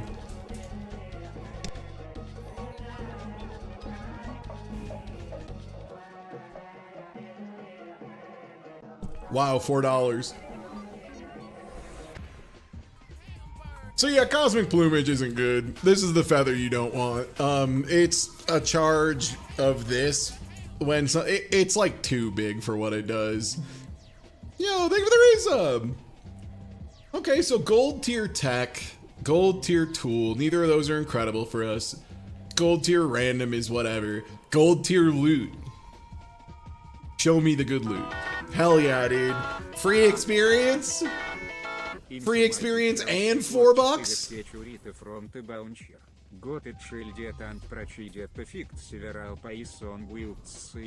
I got cybersecurity from the bouncer before, or got it shielded and proceeded to fight several poison builds.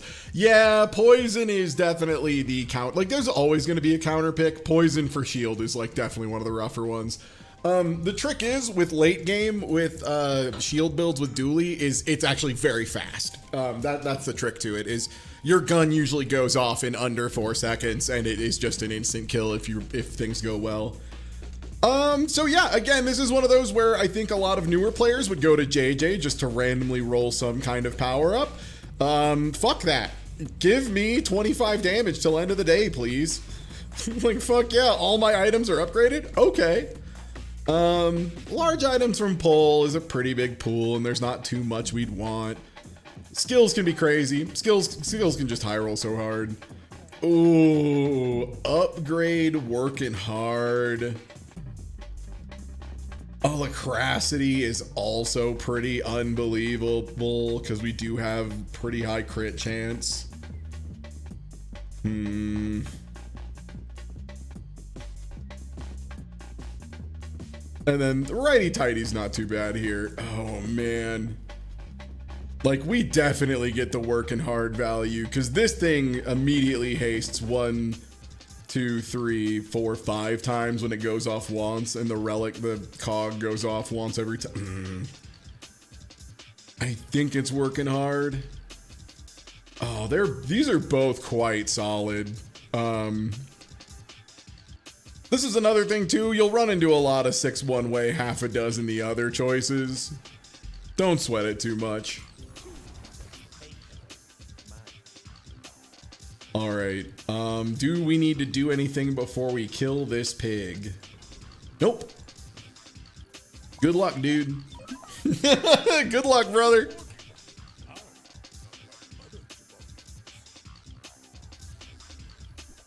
And yeah, you'll spend a lot of time reading items up front, learning what things do, learning how enchants work, all that stuff. Yeah, immediately I'm seeing this value go crazy. Yeah, because the calipers are going so fast too. Yeah, this is nuts. My opponent's doing a very cute build. Piggles are an item that spawn out of these funky fellas, Piggles and Premium Piggles. And they're using Turbo Piggle Storm Gaming House. Yo, Zodiac, thank you for the raid. So the idea here is they were trying to use all of these funny little piggles to go off really fast. That would then charge this, which would make all of the piggles do more stuff, like they would just get more powerful. The problem is it was just a little bit too slow in the face of gun for 50, burn and gun.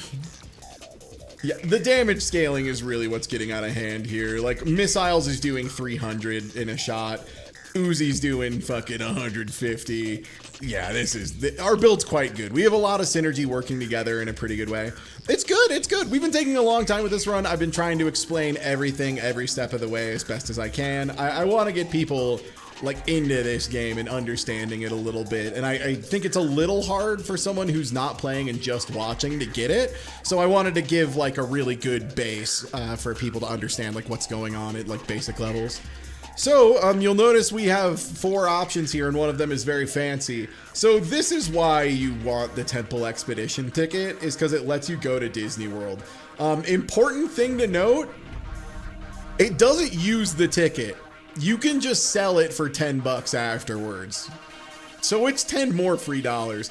So this is Brave the Path of Flames. It'll give you a fire enchant item, a poison enchant item, or an obsidian, which is double damage. You probably want the obsidian door in 99% of cases. Ooh.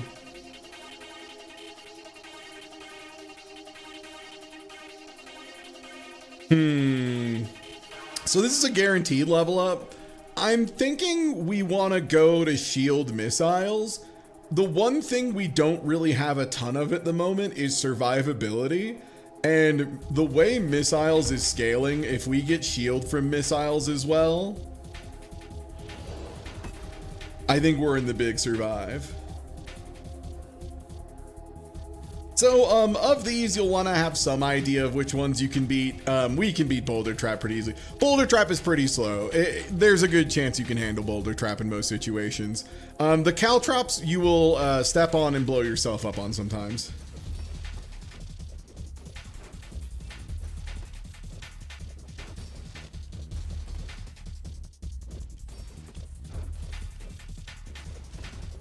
Oh yeah, nice. That does also give missiles 5% crit chance because, again, that skill that we just got early in the game for shits and giggles, because why not?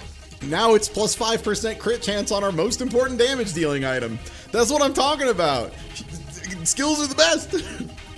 All right, so now it's time to get our 1 million chicken nuggets for being so good at the Bazaar and getting to Disney World.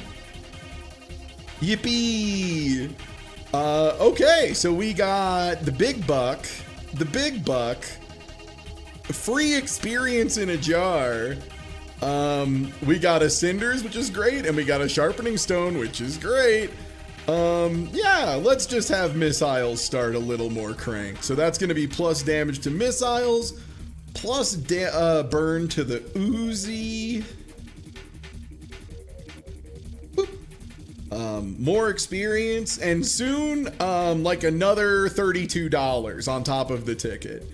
Okay, so Greenheart Guardian has a skill that's very good for us. It is, well, I'll just show you. Yo, thank you for the resub, Kiao. So this motherfucker has, while you're shielded, your weapons cooldowns are reduced by 10%. We get shielded pretty quickly. We get shielded in 2 seconds. So we'd have a very high chance of that just being a full 10% reduction on our board as soon as the Uzi fires one time. Venom, by the way, this item got hugely buffed this patch. So it used to be when you use the weapon to the left of this, and it's now when you use the item. So you can use this with non-weapons now, and it's crazy. This is $4. For what it's worth, don't sleep on fangs. They're pretty usable. They're a 3-second cooldown item, which, like I said, is like definitely relevant. It just doesn't have any types we care about. Like if it was a relic, I'd be like, all right, okay. But yeah, alas, poor Yorick, she is not. Okay, burn skills, haste, and char. So, like I said earlier, diamond skills are really important. In particular for Dooley, they're crazy good. Because Dooley, one of his skills is just upgrade your core. Oh man, your leftmost item is a dinosaur. That does let me charge it more. Oh, this is just your core's cooldown is reduced by 10%. Like, this is so cute and so funny. There's like a lot of goofy stuff you could do with this because it would. This is a new skill, by the way. This is new for this patch.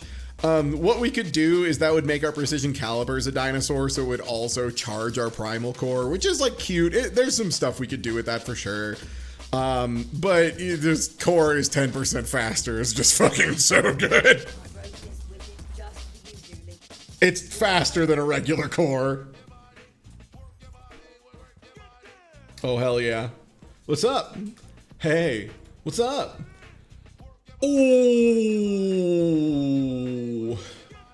So, these items are pretty cool. Null Frost Altar is unbelievable. It's a pretty crazy item if you have a build going for it. And also it sells for like 32 bucks. This is unbelievable though. This just lets you give a weapon or a thing obsidian, which is like double damage. So we're probably just gonna make our core deal double damage.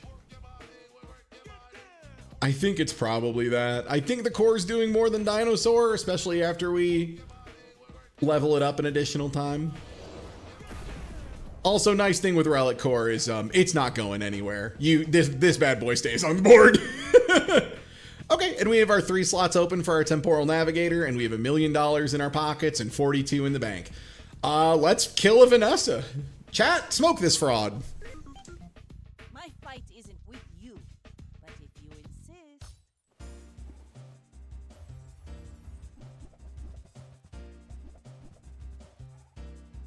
Ooh, my opponent has been put into last stand for sure. Oh, fishing net is so funny.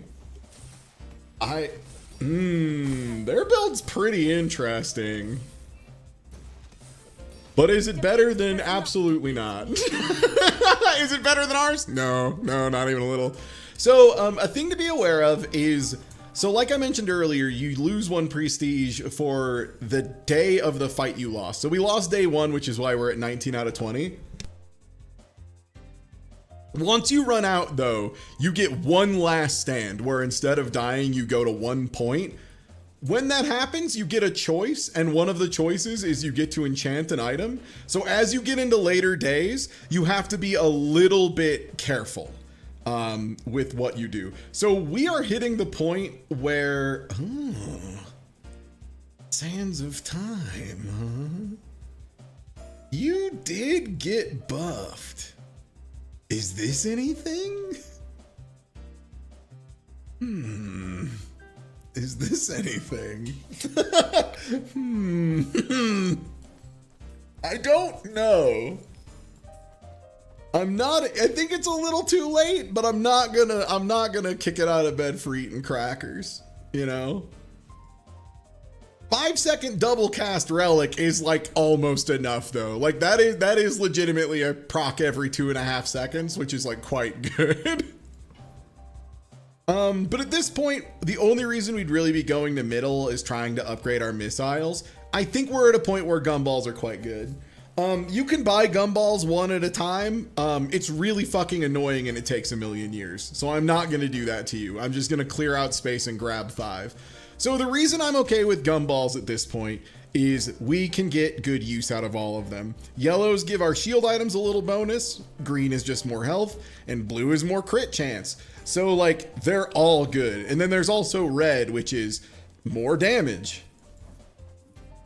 So like, not something I would normally consider, but we have 1 trillion books, so I kind of don't care.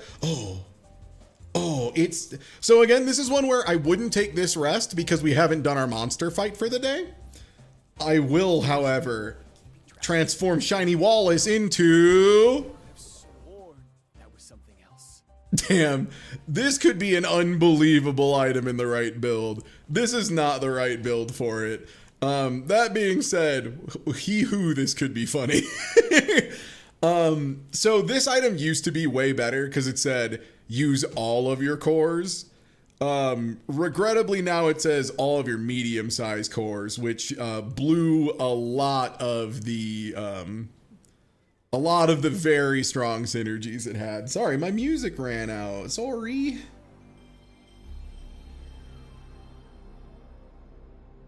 Oh, wait, no. Some of these have I need to check playlists for DMCA real quick. Hold on.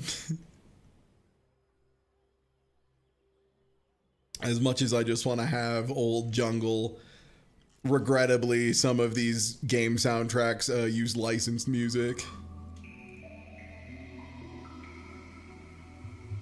Okay, this one seems to be good. Very good. I didn't know you could get more than 1 core. You can. So not only are there other cores you can buy, like combat core, there's also items that can steal item tags, so you can make other things cores in ways that are quite funny. But this used to just be all your cores, so you could use like big cores, multiple cores, etc. It was quite good. I don't think any of these are particularly good for us. Vulcus Enforcer can kill you sometimes. Test Subject Alpha is just like a bunch of poison stuff. Master Alchemist doesn't really have anything for us, but like, what are we get? We're risking actually being able to lose for like $2. Like, nah, I'm good. We have so much money. What? I don't understand what's going on here.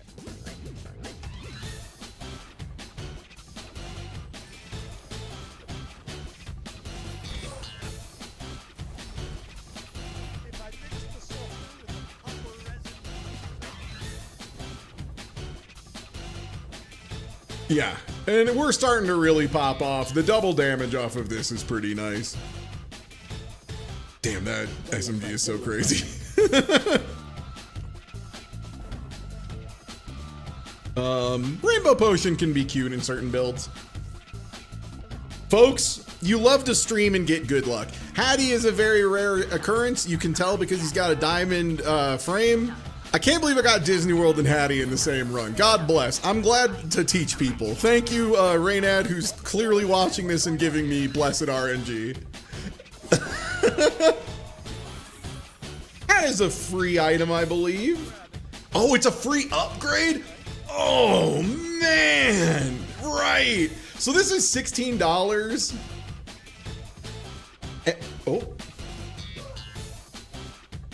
Oh, Bazaar?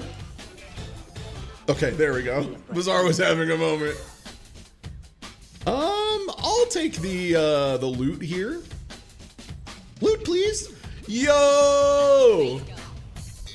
Hello, Feather. Hello, Feather.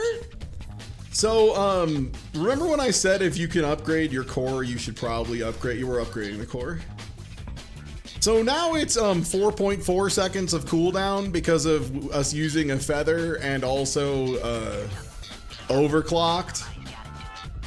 So every 4 times I use a dinosaur, this bitch is popping off again. Well, well, well, if it isn't win the current day, don't mind if I do. Even better now because this does double damage. So that is now plus 50 at the start of the fight. All right, Mac, show me what you got, man. It better be good. Or I'm taking my 9th victory point from you, buddy.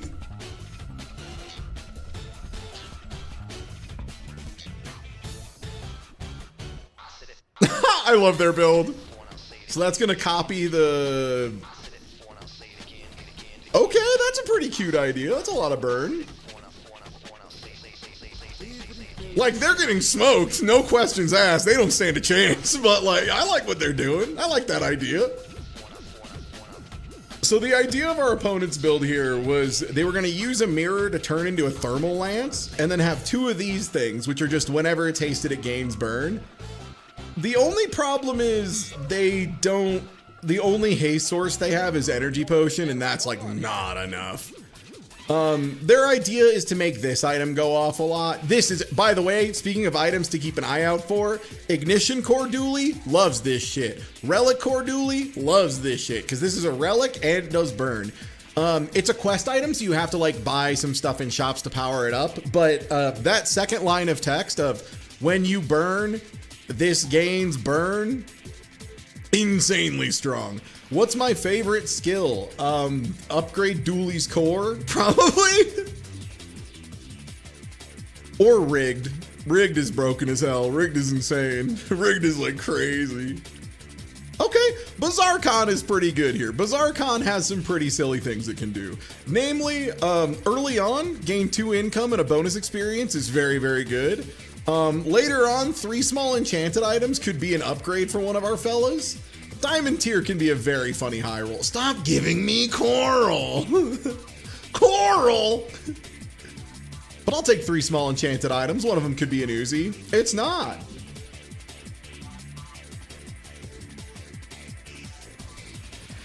Fucking so many clams. Yeah, I'm gonna sharpen my gun a little bit more here.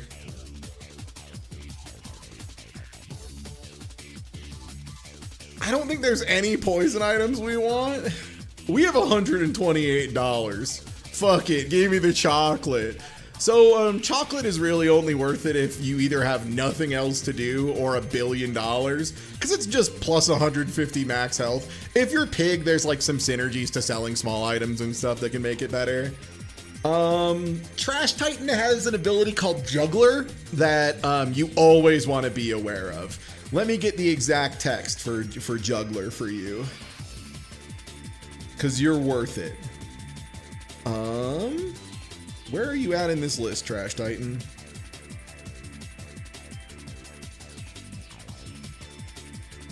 Ah, there you are. When you use a small item, charge a large item 1 second. That item is absolutely crazy. That shit is unbelievable. But you do need to have a large item you're trying to charge with a bunch of small items. But Trash Titan's skill is like so good that if you have a large item and some small items, which is like not an uncommon situation, you probably want to go for Trash Titan. In this case, I think we might swing Awakened Primordial. Because that's when you use a small item, haste a burn, poison, or freeze item, which would haste a couple of the things on our board. And then the first time you, like the first 8 times you use an ammo item, like buff it, which that's our gun, you know? I think the rest of it's not great for us, but those are pretty strong options. Oh yeah, Jules probably has like food selling stuff. But yeah, both of these skills are very good to us.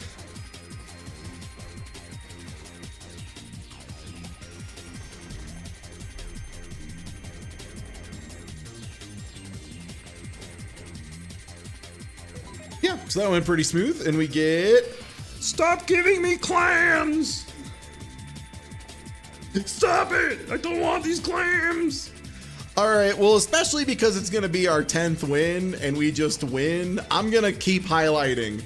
No, really, if you're using weapons, strong brew, bro. Strong brew, trust. Trust the process. Upgrade an item is always gonna be pretty nuts. I'm not sure if it's great for us, oddly enough. I mean, Flintstone's upgrades are always good because it upgrades the scaling on it. I think missiles is just like a tiny bit of damage.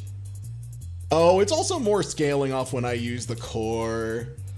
Dinosaur is terrible to upgrade. It's just like 10 more damage, which is super not relevant. Do calipers do anything crazy when they upgrade? Less cooldown, which is pretty good.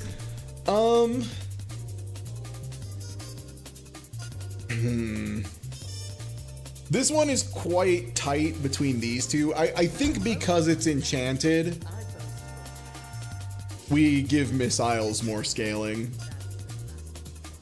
Because it's additional damage up front, but more importantly, it's whenever I use the core, I now get even more damage off of it. Ooh, enchant an item with burn effects.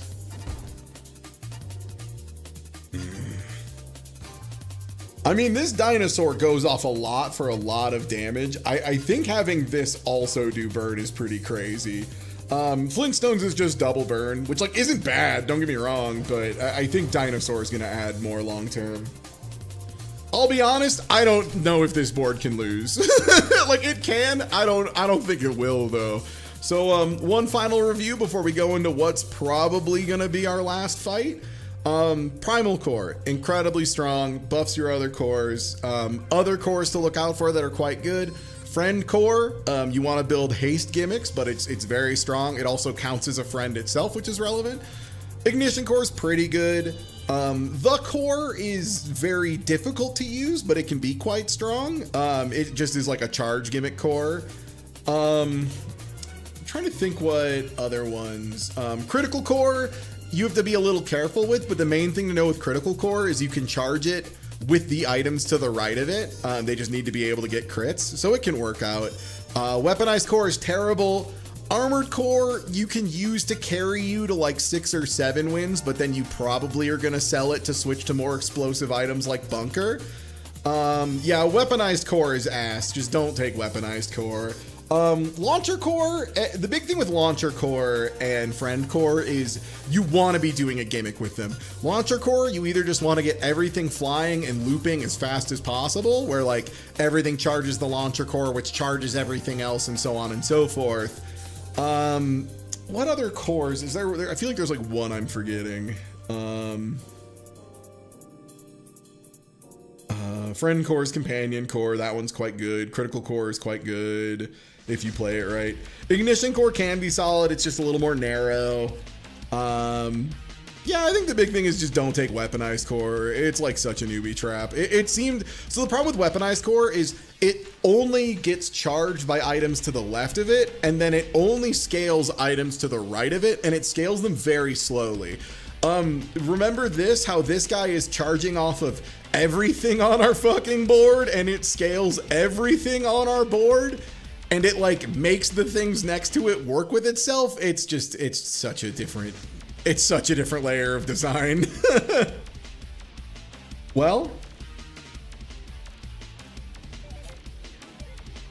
We're out to defur pigs, not to squabble with nobody. all right, well. Ooh, this player has a funny build. This might win. So they have a thing that whenever you slow, you burn. And they have tripwires, which means every time I use an item, they slow me. This is a pretty scary build. Ooh, that's a lot of burn on me and my items are very slow. Fuck them, they died. Yeah, so like their idea here is very solid. This would win a lot of situations. They just regrettably ran into a Relicore Dooley at the peak of his powers. And there you go. That's how you get a 10 win with Relicore Dooley. Either way, I hope you learned a lot. I hope you got a deeper understanding of this game. Or if you're new to it, maybe just like now you understand what's going on when you watch a stream of it a little bit better. Also, if you're looking to play yourself, Strong Brew, baby. You get goodies in chests. It's very weird because this used to be like kind of an NFT game, and then they removed all of it. They took it all out because people were like, no, and they were like, sorry. And now you get rewards for duplicates, whereas before you just got differently serialized duplicates. But let's open some and let's get the Dooley with long legs to piss off Minimat, yeah? Oh, no luck. We did get a new card back. New art on a gun.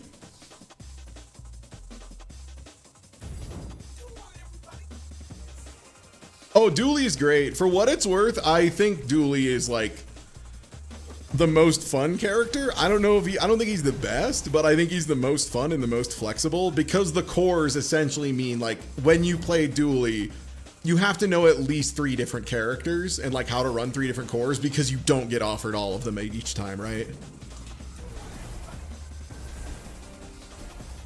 Oh, I saw the legendary and I was like so ready for it to be Legs Dooley.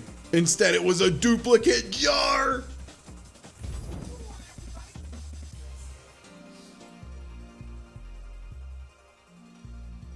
So yeah, this is the Bazaar. Oh yeah, if you want to see how funny the monetization options are in this, since they were like clearly not built around this, the Bazaar has one thing you can buy a day, and if you don't like it, too bad. Like, this is like all my gold for a costume I don't like that much for a character I don't really play that much anymore. What does Legs Dooley look like? Can I show off a skin I don't have? Probably somewhere. I'm not sure. I don't have it. And I'll go ahead and collect these goodies as well. That puts me at 10 chests. We can crack another 10 pack. The legs will appear. I'm pretty sure there's a way to look at them. I just can't remember where. Oh, I don't need to buy chests. I just need to open them. Thank you. Yum, yum, yum, yum, yum. And so, yeah, now you all also understand how when the next time we play this game on stream and it looks like this, you'll know a little bit better how to screw me over by selling my items at inopportune times, thus forcing me to play more Bazaar. Because I think the plan is going to be streaming until I get a 10 win, and letting you all do this. Oh, did you get a Legs Dooley? God, I hate Legs Dooley. He's just like, he makes himself the hips and or peanuts. Yeah. So here, I'll show you real quick. We'll start a run that I can just tank to show you what Susan does so you can get an idea. And yeah, if you're already following, please do. I'm tired. I stream a bunch of stuff. I built some crazy technology for this game, so I'm excited to show it off a little bit. Let me grab some items. and show you what happens. So, for example, people can donate. Let me turn these on. Oh, come on.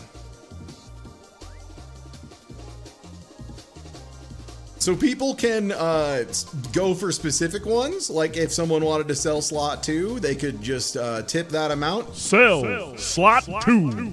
And then it plays a randomized sound effect from either text-to-speech or one of my friends. And it grabs the item, drags it up to the top of the screen and sells it. Or if you go for the big donation, it does this.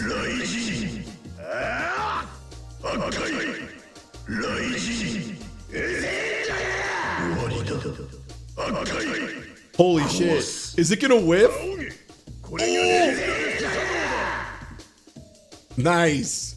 So it just grabs and sells 10 things at random. It somehow managed to miss this. But yeah, just wanted people to know what that stream's gonna look like when we do that one. I'm excited for that stream. That's part of why I wanted to do this, is like, I think I want my audience to understand how bad they're screwing me over if they do something like that. Yeah, I think it's cool. I think it's a neat idea. And yeah, let me make sure we get a display of that last one. So for example, if someone highlighted and donated for, in this case, slot 4, so if somebody had put in $8, it would immediately do this. Sell slot. No, and the text-to-speech says sell slot 4, but it's cut weird, and it would just grab it and sell it. So I'm gonna try. I know it sounds like sell slut. It's not sell slut. No. But yeah, so that's gonna be an upcoming stream. Drop a follow if you haven't already, if you want to see that bad boy. I think it's gonna be a hoot and a half. But, and this is a big but, I want to play some Sonic. I'm gonna hop in my Discord so that if other people want a Sonic,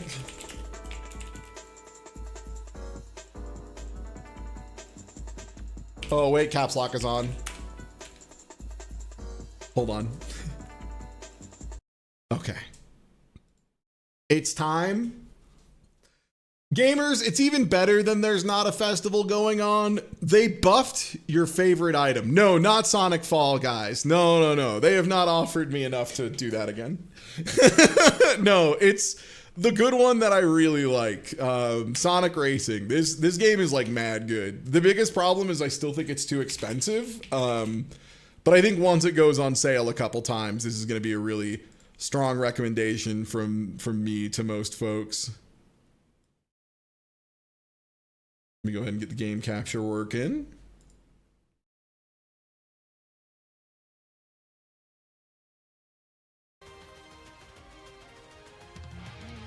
They buffed my favorite item. Oh, is the game not wanting to recognize controller? Hold on, I'm gonna unplug and replug some stuff in, so you're gonna hear USB noises. That's me.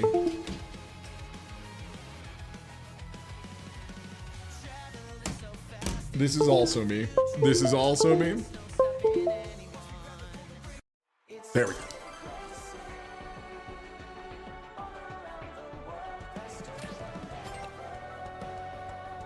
They buffed my favorite item. Ah, new music! Ah, Sonic and Hatsune Miku! So, you might ask, what do you mean your favorite item? The best item. The item for brain geniuses only. They buffed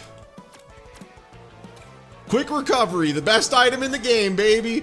All this is like, for some reason they were like, this wasn't good enough. It's even better now. So if you like take a hit from an item, you recover like 70% faster now. I am so excited to try this shit. I'm about to say, fuck a damn meta. It's time to never take hits again. Where's my quick recovery? Where do you live? There you are. I think we already have one with the quick hit. So that mini ring boost is like shockingly quite good. I don't know if I want to take the trick ring bonus. There's like a ring bounty you can get. There it is. This is gonna be better on some maps, and I think like runoff and dash panel will be better on others, but let's go for this.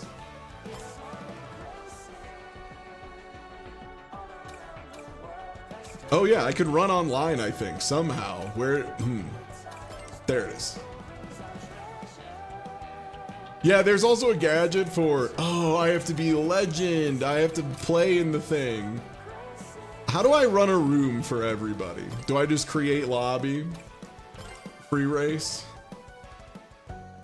Love your car? Thanks. I wanted people to get to appreciate Zaz. Do I need to send invites to this? Can people join? I want chat to be able to kick my ass in this. Yeah, I love how it looks like Zaz everywhere and the ass is a burger. There should be a lobby code. Okay. Where would that live? That's my friend code. Oh, display the current lobby ID. Exclamation point, commands, edit, exclamation point ID to be 3761-7710.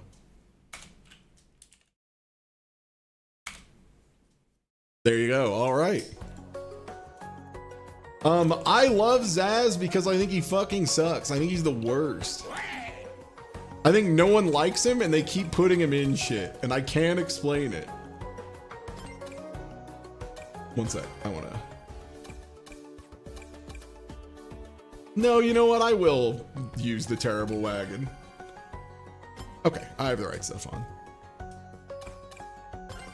Normally, I do tend to play Egg Pawn AI version. The most disrespected character. I think they're wrong. I think he's the best. I think all the haters of him can log off.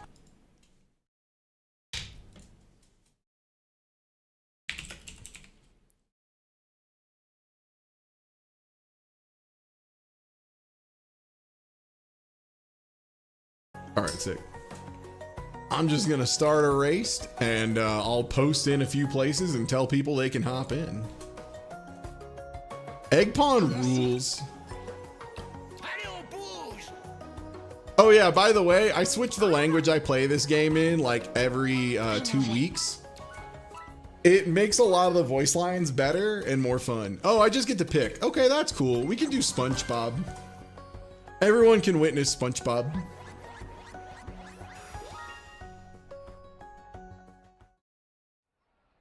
Parlez-vous français? Nope.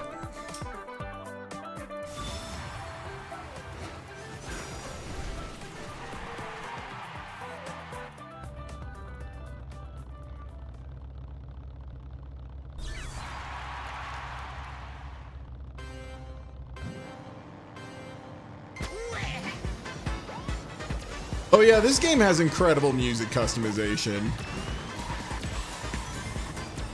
Just as a heads up, this game lets you customize the shit out of your music.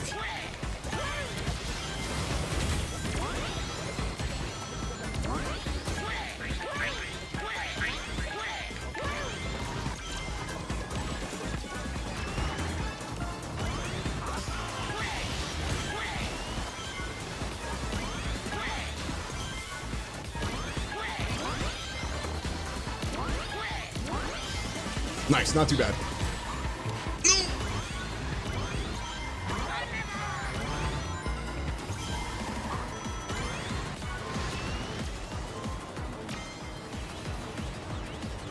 Oh, we're so close.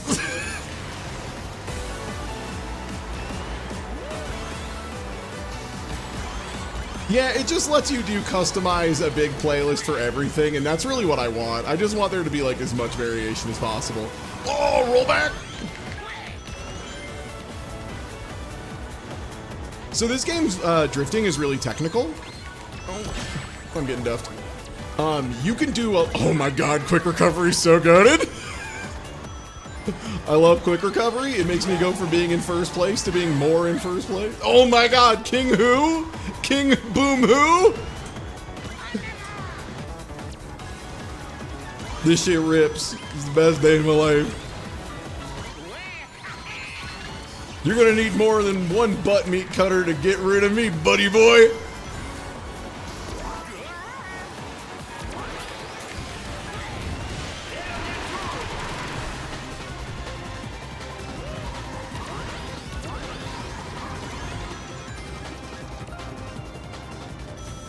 Omo Chow has a secret trick that might help us later.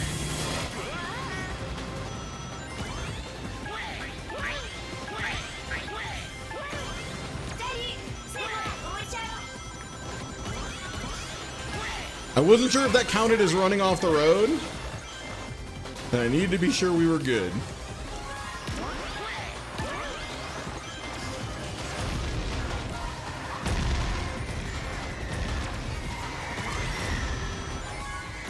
I'm so good. But yeah, drifting is like very technical in this game. You also might notice, wait. So you have rings in this game that go up to 100, very similar to the coins. Much like coins in Mario Kart, they do raise your top speed. The thing that's important to know is, first of all, it is very important and very relevant. Second of all, the difference between 1 and 99 is about the same as the difference between 99 and 100. So being at cap is really big. It gives you a lot of extra top speed. Now the reason that's very relevant is you lose rings if you bump into walls and shit. So this game functionally has wall penalty from initial D. So you won't be surprised to find out this game was partially made by the Initial D team, which, oh yeah, it makes so much sense in retrospect. I'm so glad Emily posted the undersheets in bed image, because now so many people are seeing it. Classic. You know what? Let me do a little boost gaming. Could have some fun with Miku. Oh, soon the Nights into Dreams board.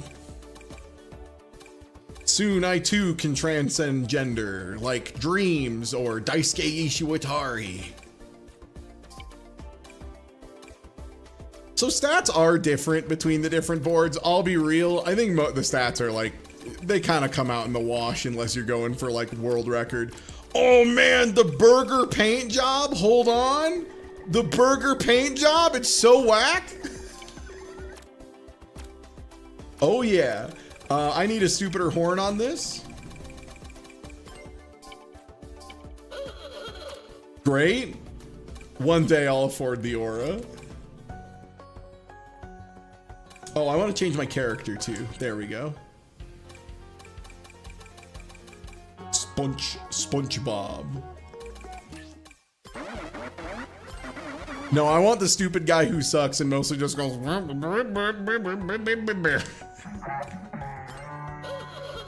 Hell yeah, brother. Hey, Semble, thank you for posting the room code. I appreciate it. That's smart. I just had it as a command because I'm fucking old.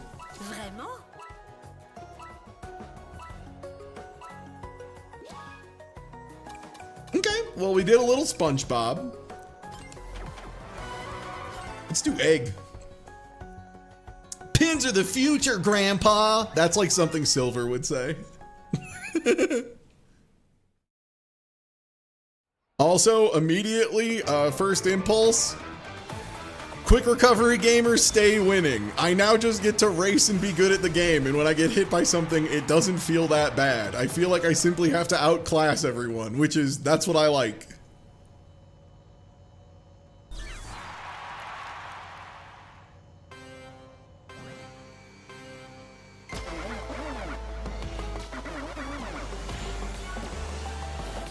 Oh right, I don't have a boost kit on this though.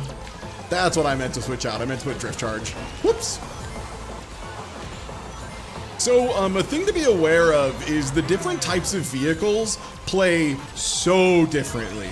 So I mentioned earlier that like character selection and like most of your build kind of comes out in the wash. The one part that doesn't is your vehicle type. Your vehicle type is so relevant, both to like what your kit does, how your car controls, how it drifts.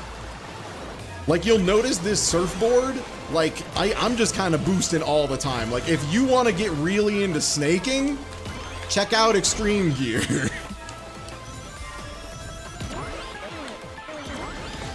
Oh. No, I've been magneted.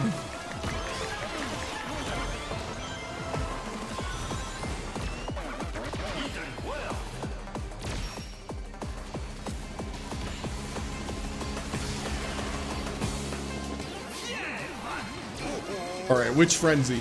Frenzy or random effects? Okay, it's just a bunch of boost rings. That makes sense.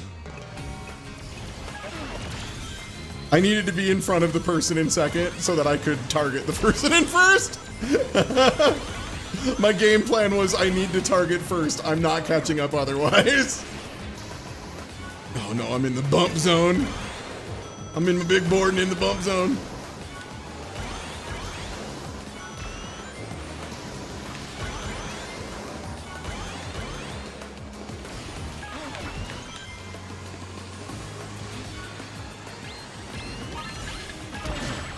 No.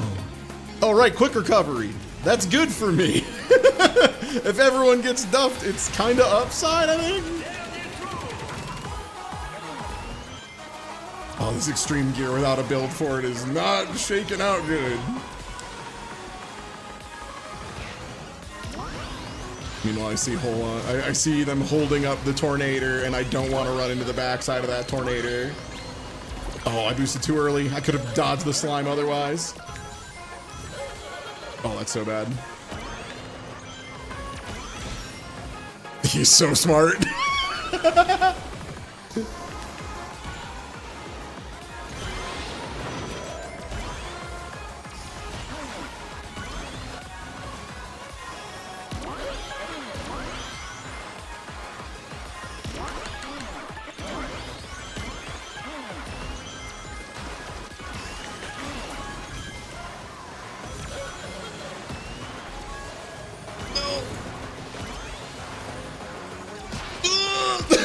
I even dodged the last second item, fuck!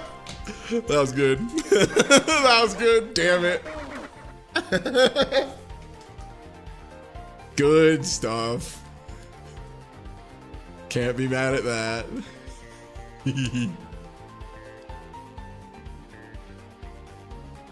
How did you dodge that? I saw you holding it in your hand, so I tried to swoosh past you real quick so that you wouldn't get me.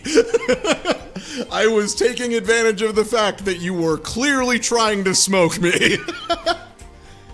That's one thing I do love about this game is you can see your opponents holding items in their hand, so you can like intentionally bait them into using them. It's pretty cool. Like I mentioned earlier, I saw Bato holding up a twister in front of me, and I was like, if I get close to Bato, they're cracking that. Like 100,000% of the time, they're cracking that and killing me instantly. Oh, I could put you in the ugliest car ever built. And its stats aren't good either.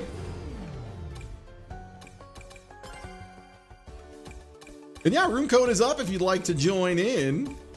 So I'm trying to find my ugly car to customize it.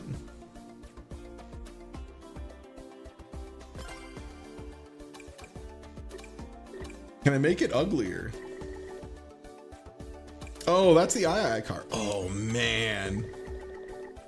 The Joker front. And the booty back. Wait, that's the correct back? That's insane. Persona's so crazy. Oh, man. Oh, dude. Yeah. Looks like shit. Oh, dude, this is something else. All right, I'm gonna start with a reasonable paint job. I wanted to show off this game's paint customization while people take a second to join in room if they so desire. You can do some heinous stuff with the paint in this game. One thing you can do that's like really cool to me personally, is you can two-tone stuff. And you can two-tone it to be like good, or you can two-tone it to be like very bad. We're gonna use green underneath like a dark red, and I kind of actually love the way this looks is the problem, you know? But pretty deep customization on this front, and you can even adjust your cock if you want. You can make your cock metallic. They won't tell you no. What? What? Meeting, huh? Also, welcome in. You wanna run some? You getting in this room? I'm already in here. Oh, sick. Let me make sure my gadgets are good. Ring gain boost has been doing pretty well for me. It's kind of generically crazy. I think I'll just keep it on. Bonjour? Hello. Bonjour? Here's AI Egg Pawn hitting the gritty.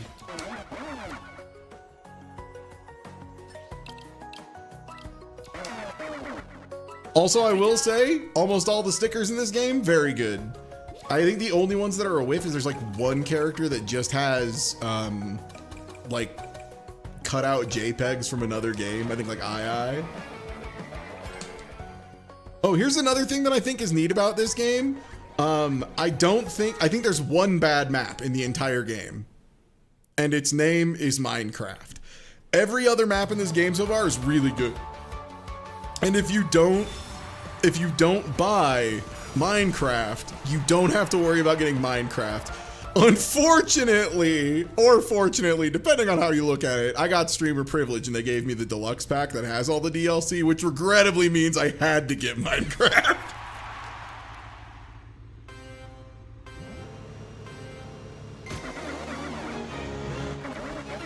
I love the random music feature in this game so much because it means I get to start a race and just be blessed by his world, you know?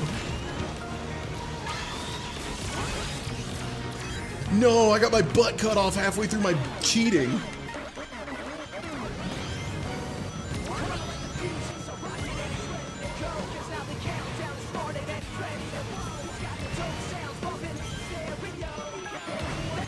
Hell yeah, brother. Love to hear more sounds from the best Sonic.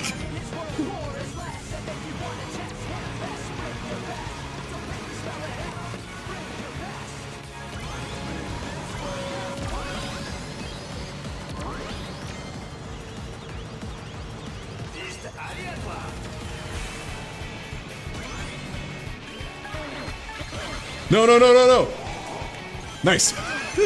So that ghost locks on to whoever's in first place when it's fired. The main thing is they punch him and leave behind huge columns of fire. So if you're really close to first place, you have to not be where they were recently or you're cooked. No, I didn't get in time. You know what? I hit somebody. It's worth it.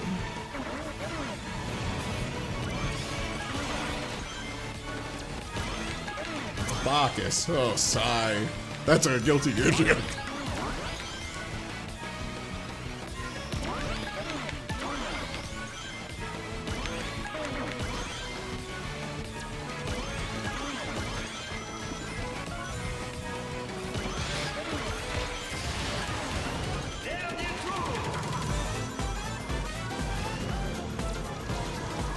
Oh man, and then I get T-lobes blessing my earlobes.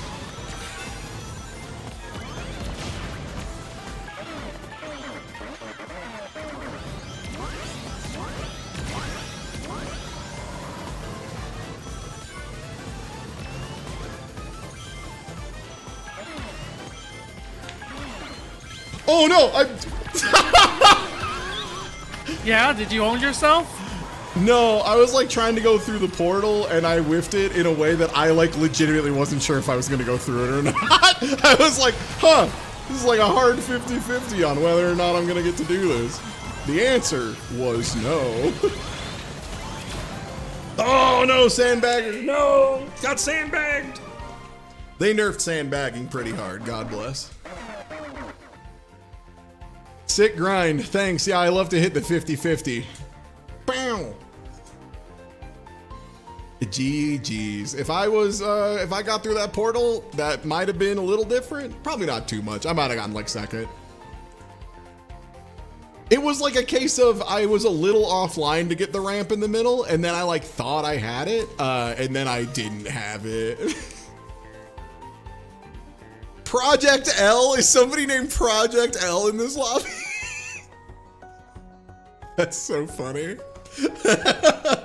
Never mind. My guilty gear joke is nowhere near as funny as someone entering with Project LG. Right, because it's your name. Sorry, that's also like the name they were using for that one Riot fighting game, 2XKO, before they like came to their senses and were like, this isn't a name for a video game. Hold on, what are we doing? And then they made a worse one. Yeah, then they made 2 times knockout. You have to say the full name or else I come to your house. No. I will not. I will not. Yeah, deeply. Ooh, the pale pink with the cyan undertone. The thing that I hate about candy paint jobs is they like always look kind of good to me. I'm like such a fucking sucker for two-tone. It's not fair. It's like a cheat code to make me think something looks good. Could just go with the solid pink with the terrible persona horns. Like, I just think two-tone with magenta looks good on like anything. Crazy. Seeing you get hit and not drop? Yeah. Quick guard. Quick recovery was always good, I think. And now it's like more good.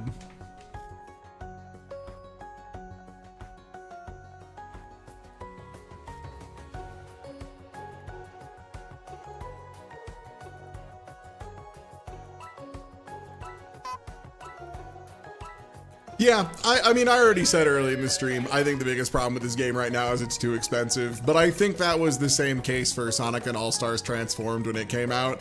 It just didn't come out in quite as aggressive of an economic depression. Yeah. But that was another game that it eventually dropped to being like $5 and when that happened, you bet your ass I bought it for like 5 people just to run a stream event. There's an old stream VOD of me playing Sonic and All-Stars Racing Transformed with bongos so long ago that I don't recommend people watch it because I'm pretty sure there's like multiple people using dead names at this point. A lot of my friends changed their damn gender since then, so like, but very good game for being able to purchase 1 million copies and send it out, and it's got crossplay, so if it goes on sale on PS5 I can also hoot and holler.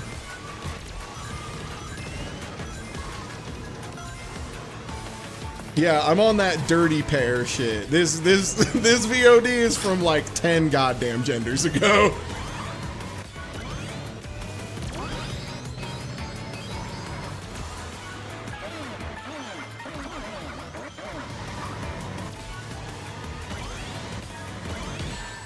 No! Oh. Quick recovery didn't save me from bonking a wall like a dumbass, but it probably made it better.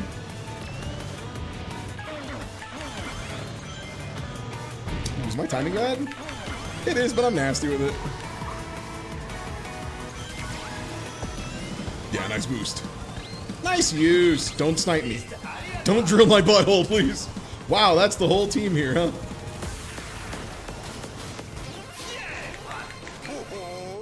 Oh, Super Turbo. Call me Street Fighter 2, the way I'm...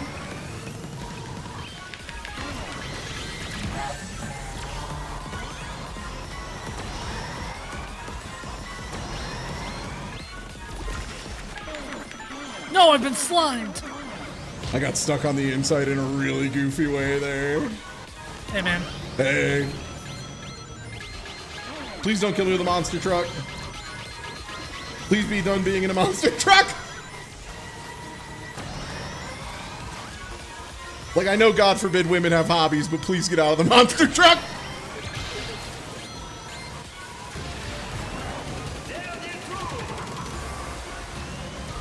The other nice thing about seeing King Boom Boo like that, though, is it does mean I am that close to first place right now.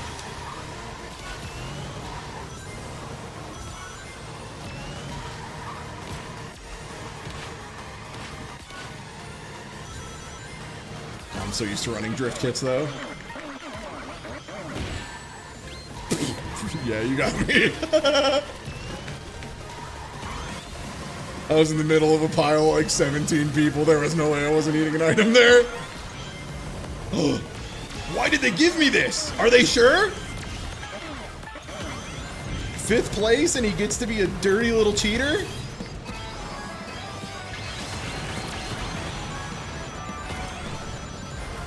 Oh, it wasn't enough.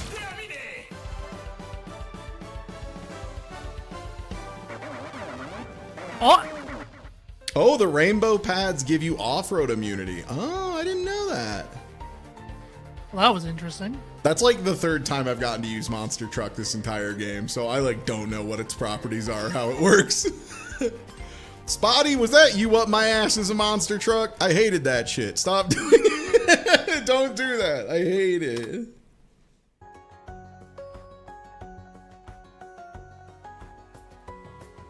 Help! Ooh. That's Sedmul. That's Sedmul playing the help from his favorite game, Banjo-Tooie. Yep. No, fuck you. Fuck you. Do I have you quiet or your mic sounds good? I think I just. Oh, it's probably the No, thing where no, it no. turned It's me. down. It's just the thing. Yeah, yeah. Right, I forgot. It did the damn thing. Well, everyone else usually when it does the damn thing TM, it does the damn thing as in like it makes them have the wrong audio entirely.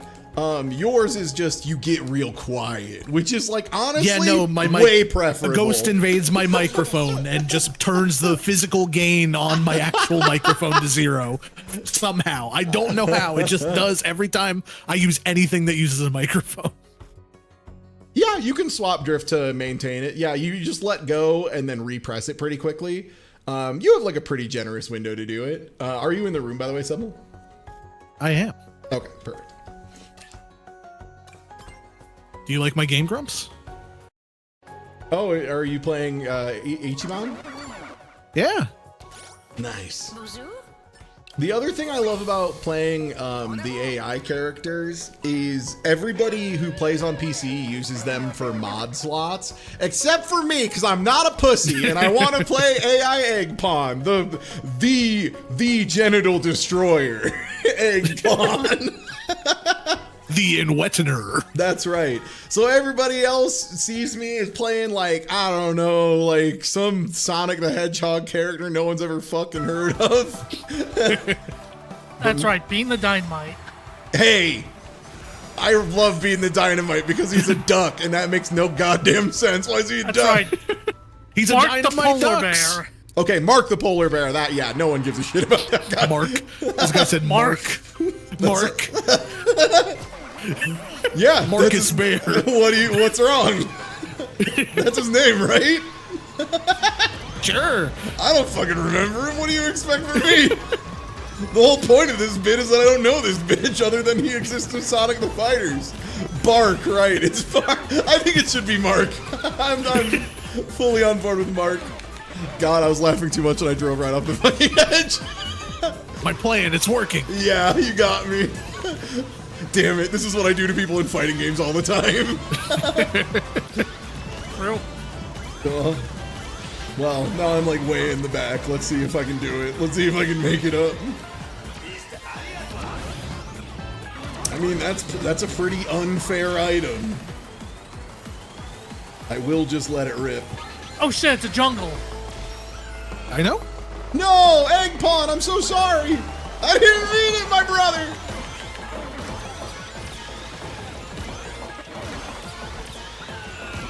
Two of them, huh? Yeah, I killed Kobuddy for the bit. Oh, I missed!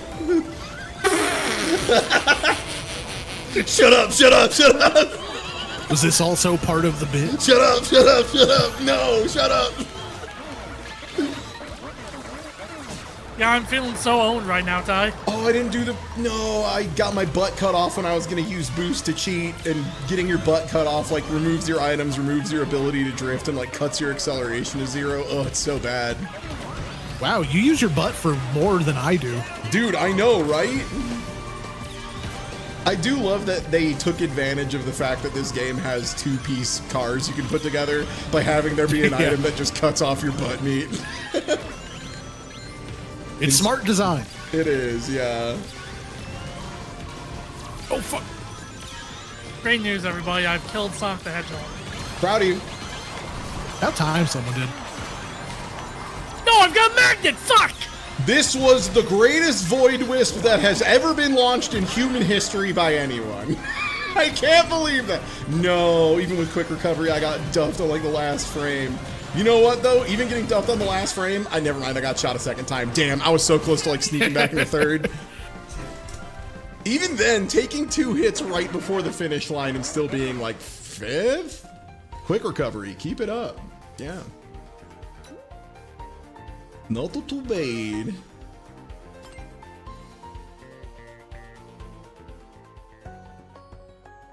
Oh yeah, there's a ton of music in this game too. You unlock it by getting like decent times on the time trials. I think I have most of them at this point.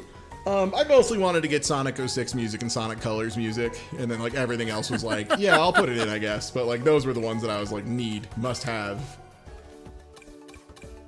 The 2 kinds of music they've ever made. Sonic Colors and Sonic 06. Yeah. Mm-hmm. The two genders, yeah.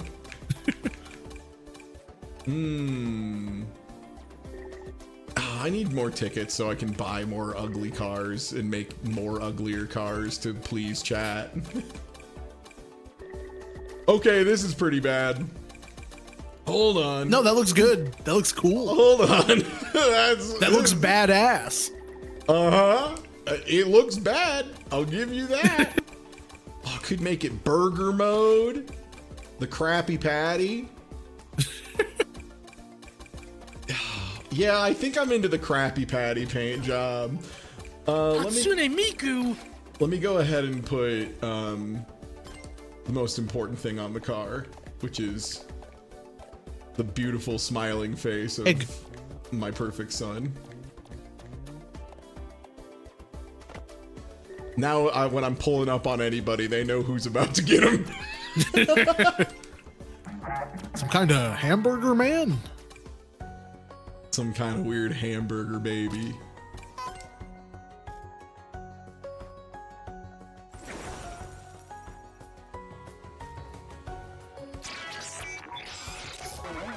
Why does it have a mohawk? I think this is Zaz's fault. If I remember right, it's either Zaz or Zavik that have the vehicle that has mohawks.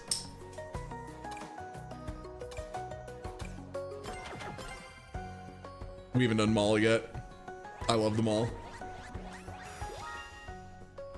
Strangely enough, I think Mall is one of the highest hit rates for like good race game map. Like anytime you're building a kart racer, you should be thinking about putting a Mall in it. Yeah, it usually works out. Is Coconut Mall and Kokomut. Mario Kart what? Kokomut. Is the mall in Mario Kart World? Dun, dun, dun, dun, dun, dun, dun. I don't know. That game, I'm not playing that shit. I don't I was asking think Sebel, so. who has. I forget. It's been a while since I played it. Yeah, So that's why Mario Kart World is bad. Yeah. And they patched it to make it worse.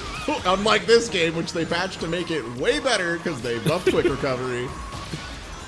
Yeah, race. I'll have you race know that online mode? players who have joined a room of online play can join race.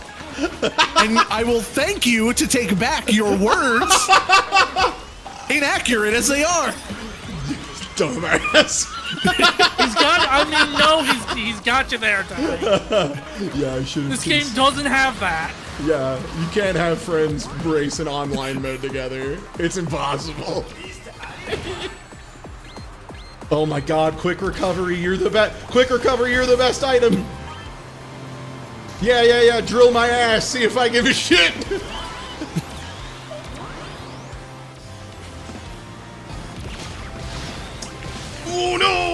unfortunate in so many ways. Okay, the third time I got hit put me back some positions. You can only recover so quickly. Yeah. You do still get hit, you know.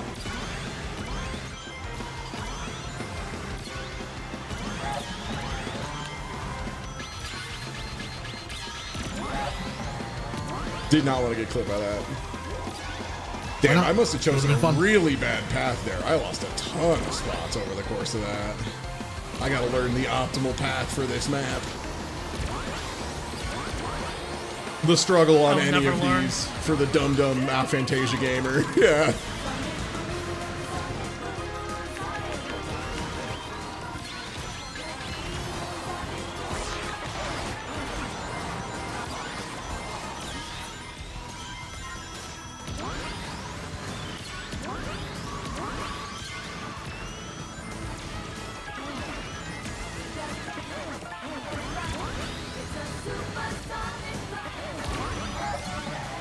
I didn't get the cut.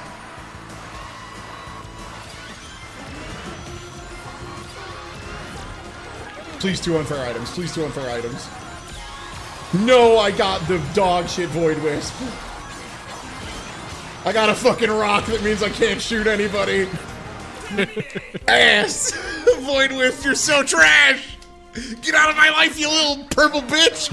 Hate you.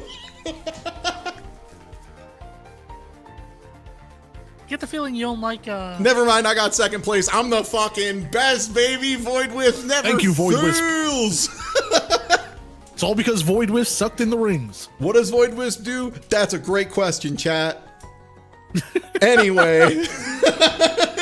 Anyways, as I was saying, this game's pretty sick. Quick recovery is unbelievable now. God bless. They were like, what if we made the game extra good? Oh, another nice thing now they added is I think if you're playing in a smaller group, you can have it where you do multiple races before you come back to the lobby. I don't know if you can do it in this Oh, that's mode. nice. But yeah, they added it for one of the other modes at the very least. I'm not sure. Yeah, the Void Wisp actually is like, it sucks in some items and allegedly blocks others. It does not. I'm unclear what they mean by, what did they mean by this when they say the item works? It doesn't seem to. I think I saw it eat a boxing glove once. I'm not sure. Whoa. Can they do that?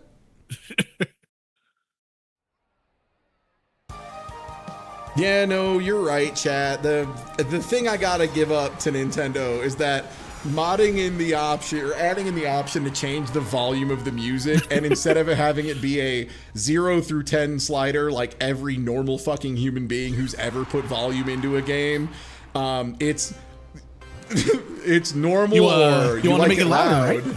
Yeah, it's normal. This is what you wanted, right? You wanted it louder. Yeah, that's right. I wanted it loud. You were asking us for volume options so you could hear the music better, right? Okay, I got you.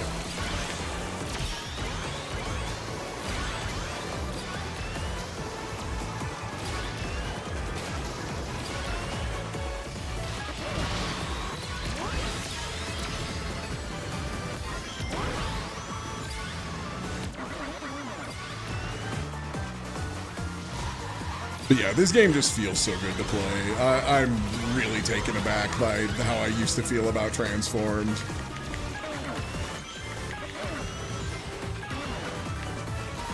They made a good one here. Yeah, I think so. Fun to drive the cars around. Yeah, which considering the last one was less that, I'm into it.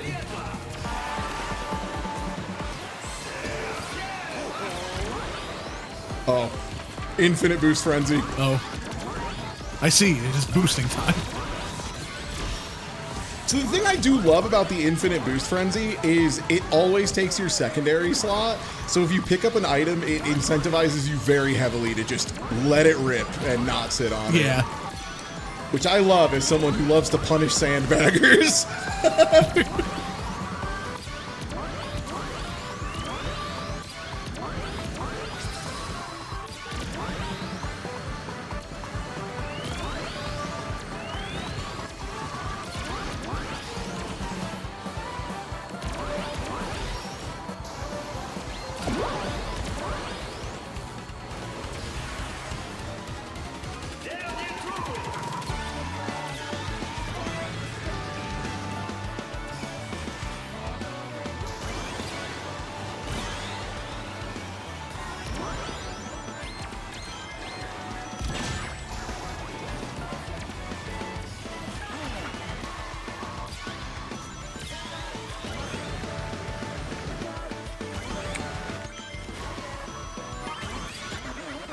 Don't drill my ass, don't drill my ass, don't drill my ass.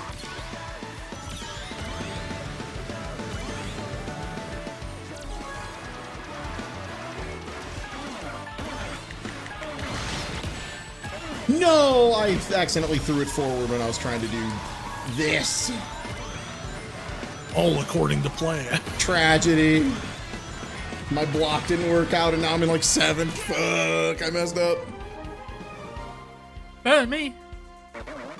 I'd like to say it's a nod to the old Play It Loud campaign. No, they don't remember that. Nintendo doesn't remember that. That's an internet meme among turbo dorks who like chip cheese them like me. that's not for Nintendo. That's for real chip cheese heads only, I think. But yeah, having the options be normal and loud is like some real divine humor, I gotta say. That's insane. It's some real Nintendo shit. Yeah, like I used to joke about Nintendo always being like 100 years behind on both like accessibility and net play, and it used to be a little bit of an exaggeration. Now it's like just the truth. It's like just how it is now. Some of the most baffling and terrible menu decisions I've ever seen. Including the thing they were famous for doing was having quote-unquote accessibility options, and all it was fuck you, we'll play the level for you. Which is not the Luigi same. is the ultimate accessibility option. Yeah, it's like not what people wanted. Luigi will see for you, colorblind person. That's right. Help, I can't turn on the 3D on my 3DS or else I'll puke in my mouth. Luigi thinks it's fine. He's so tough. Luigi's so strong. He's not afraid of anything. Works on Luigi's machine. Yeah.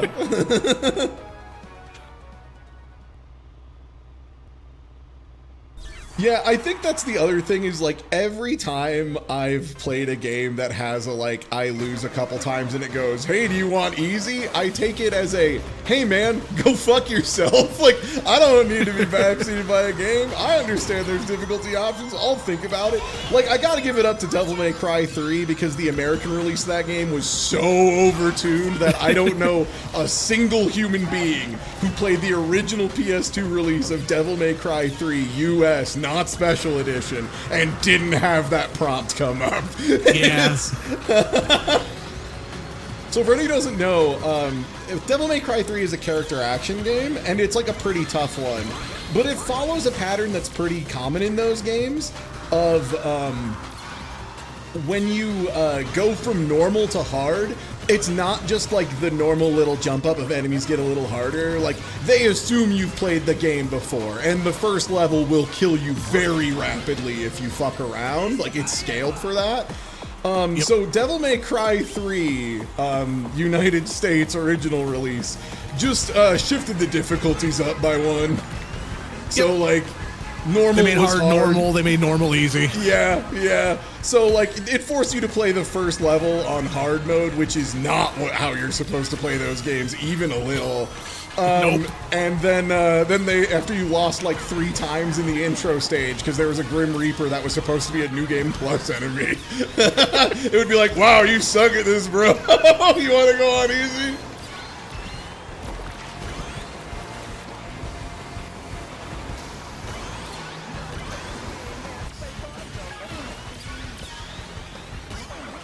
The other cool thing about having the music is it means I get to put really suck-ass music in there sometimes too, so every so often a new lap starts and I get Make Believe Reborn!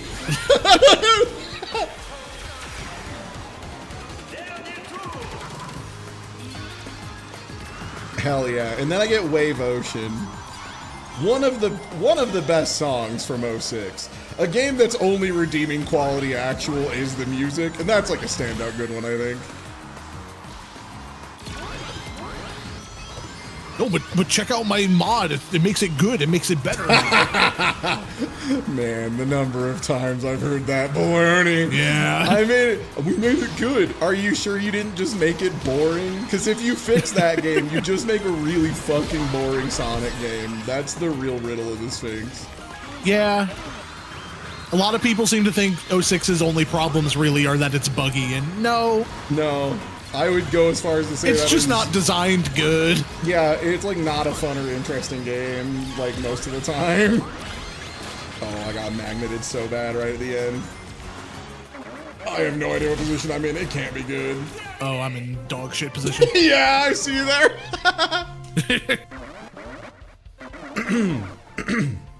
Yeah, Devil May Cry 3 is also famously like probably the hardest Devil May Cry game.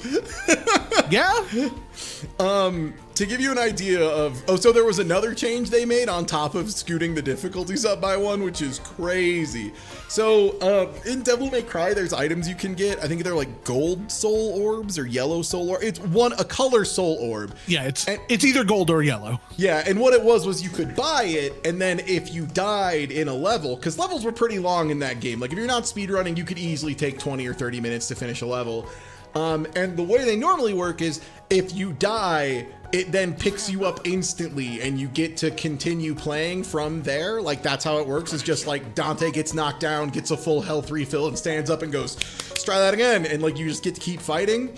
In Devil May Cry 3 North American initial release, all they did was let you start from the halfway point of the stage. Yeah.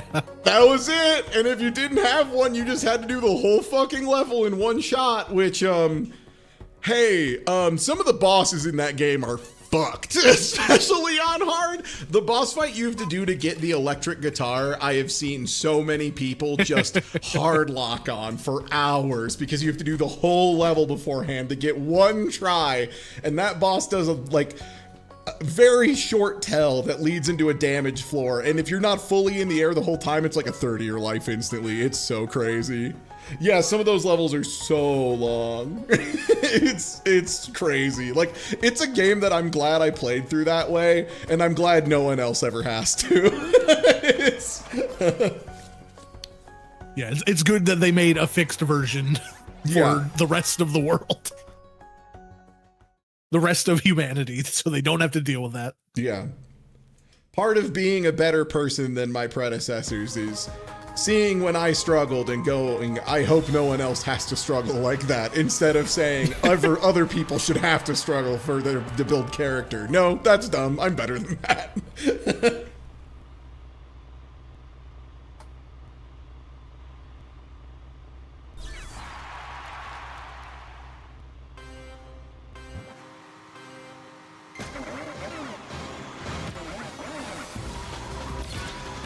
I'm rolling a lot of Sonic 06 music today, and I gotta be honest, I'm into it. The whole city's on fire. That tornado's Gotta say, it's pretty swell. Yeah.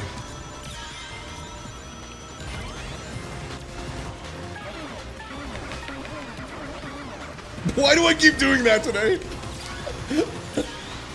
I'm doing 50-50 grinds everywhere. They're gonna add those to the game soon. I know it.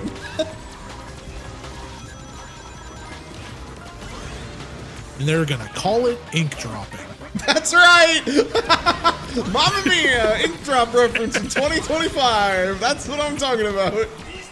I will take any opportunity to make an ink drop reference. I'm so glad, because so many people, if I bring that up, they're like, what? I'm like, yeah, he thought he had tech, and it turns out it was tripping. The thing everyone fucking hates. It's so fucking funny. They were just so excited to find new tech. They're like, finally, my name will be in the books of Smash Brothers forever. And then they realized the thing they found just sucks and everyone hates it.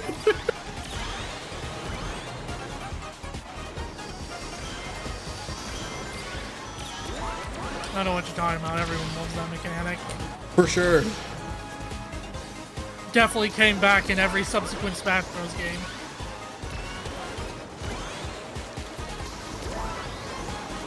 And wasn't a big deal when it was removed in Smash 4. I love tripping so much I do it in real life. Hell yeah, brother. I love that for you.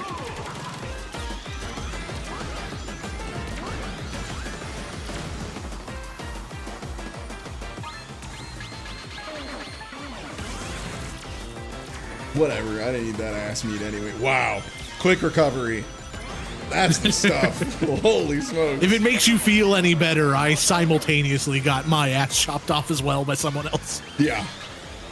Quick recovery also just like made it not a big deal. Like my butt was back on me before I saw. Whoa, that was a hard one to dodge.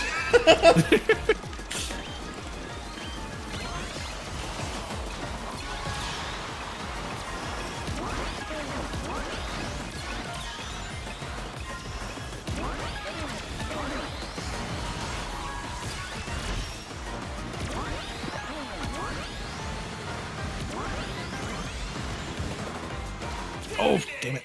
Ooh, Damn. that's gonna be. I saw that symbol. That's gonna be a ping differential. Ooh. Do I have better ping than the Joker? Took a bad bump.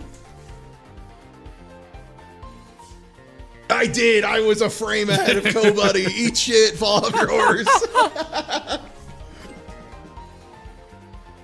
Ugh. Beating PS2 DMC3 is like beating pre-nerf Radon in Elden Ring. Yeah, it's like that, except like the other thing is nobody believed you and how fucked up it was for a long time, because like they didn't sell the full version of that game or the regular version. Like the special edition came out pretty quickly thereafter. Yeah. And then like no one ever used the original US release because it was fucking bad if you were a normal human being.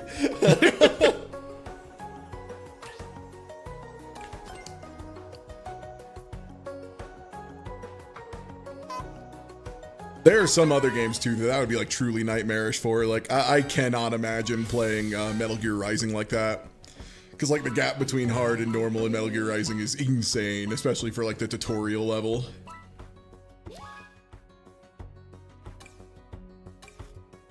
Now you can freaking switch styles whenever you want in that game, which is crazy. Kids these days don't know how good they got it with their special editions and their style switchings. Yeah. Yeah. I just had to play Trickster the entire game, and I liked it.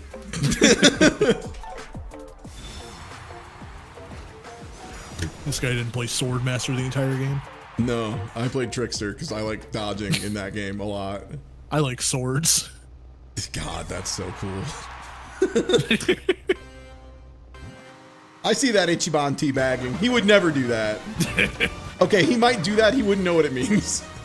Yeah. I'm role-playing as some sort of sick and twisted Ichiban that knows how to teabag and what it means. No, not Ichiban.exe. Oh my god. Oh wow, that was one of the worst hits I've ever taken. Well, Oh, Jesus. they can't all be top 3 finishes, eh?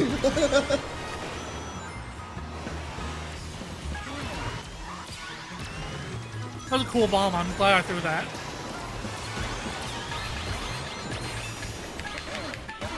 I just chopped off SpongeBob's ass. Oh right, the No, he shield needs doesn't. that. Shield doesn't give you off-road invuln. That's like the one item that doesn't that you would expect.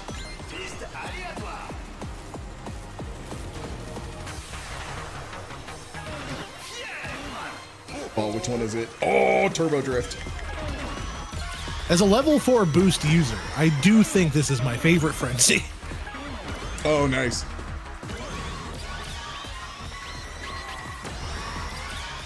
Oh, so you have the thing that like gives you iframes when you do it too, huh? Yeah, I'm basically invincible this whole lap.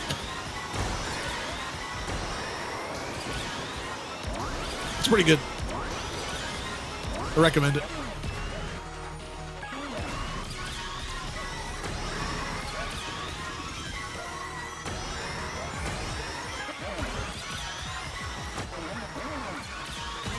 So this is from when Shadow the Hedgehog had to go in the internet, right?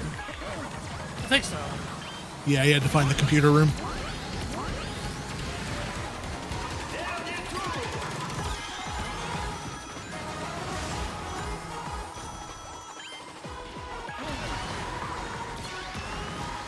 Am I vindictive? Spotty did try to kill me with a drill like 12 races ago. Do I just blow it on revenge? New life, new RP, Ty. Oh yeah, good point. I gotta follow the Octopimp code. God, was that Octo that I said that? can't remember who said it first. I think it was Octo. I think it might have been Octo during an Among Us game or some shit. Yeah, I remember it being like during Among Us, I'm pretty sure.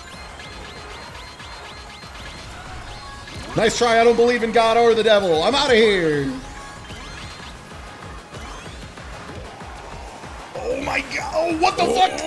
You like clipped me into the wall. That was insane. I like got super positioned with Ichiban into fourth. Oh brother. A nice egg sandwich. Or seventh. Holy shit.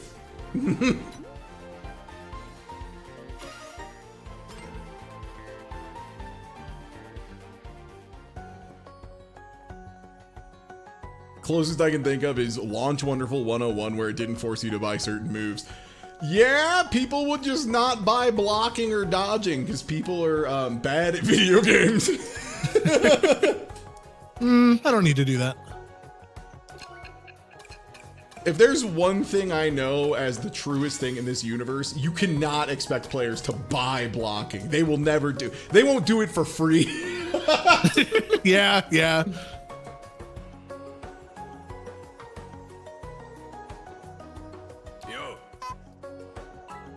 They didn't pay $0 to block. Me, when I tell a video game player to consider down backing and just blocking and then punishing a minus move. No, I would never. When I tell them to parry the move and do something that's exactly the same functionally, but way more risky because they have to time it. Oh boy, I can't wait. Grow up. Block.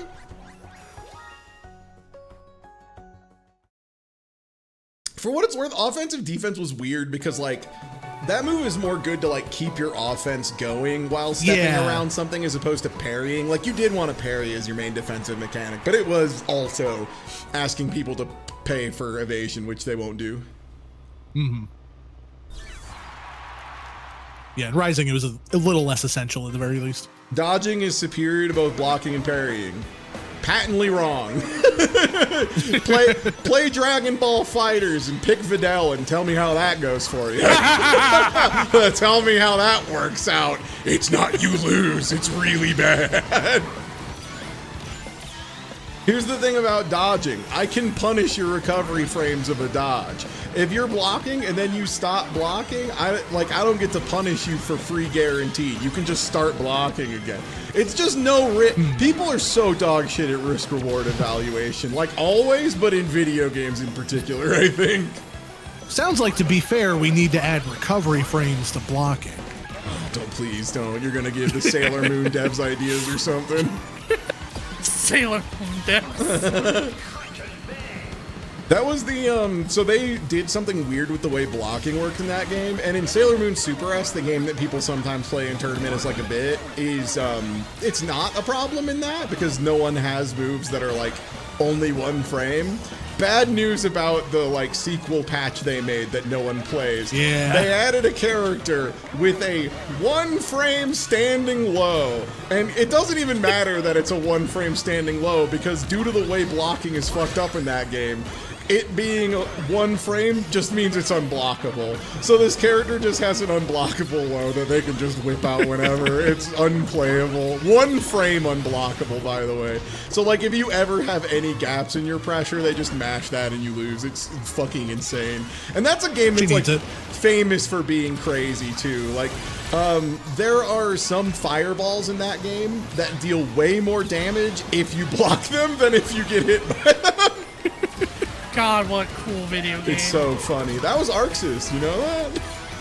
Yeah. I believe it. Yeah, it makes sense. They made a lot of dog shit. Yeah, they made a lot of crazy anime games. They made Dragon Ball Fighters. That's right. And they also made HNK, which is maybe the most insane game ever created by human hands.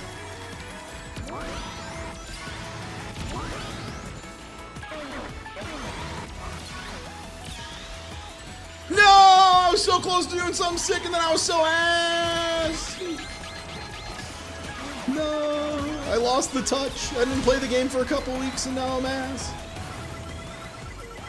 No!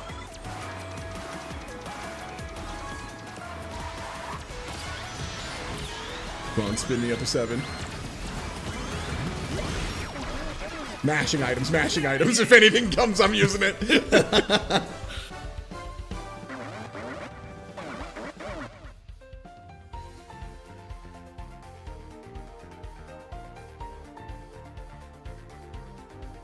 The game where the band character puts you in Oki. So the problem with that wasn't so much, the reason Uranus got banned wasn't because of her like backdash or forward dash or anything, which is funny. If you've never seen that character, that's like maybe the best grappler of all time.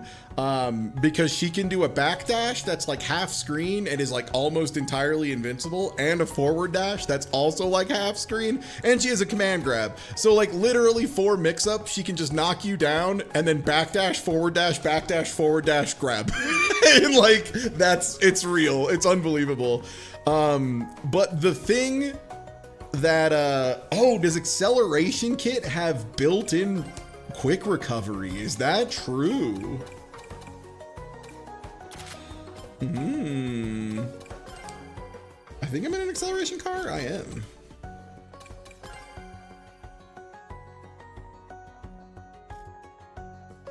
Does it? I'm not going off of feels like it. Oh, I'll see if people post the numbers later. Not as good as the regular one. Okay. I wonder if it stacks. Probably not. I don't think the kit stuff stacks like that.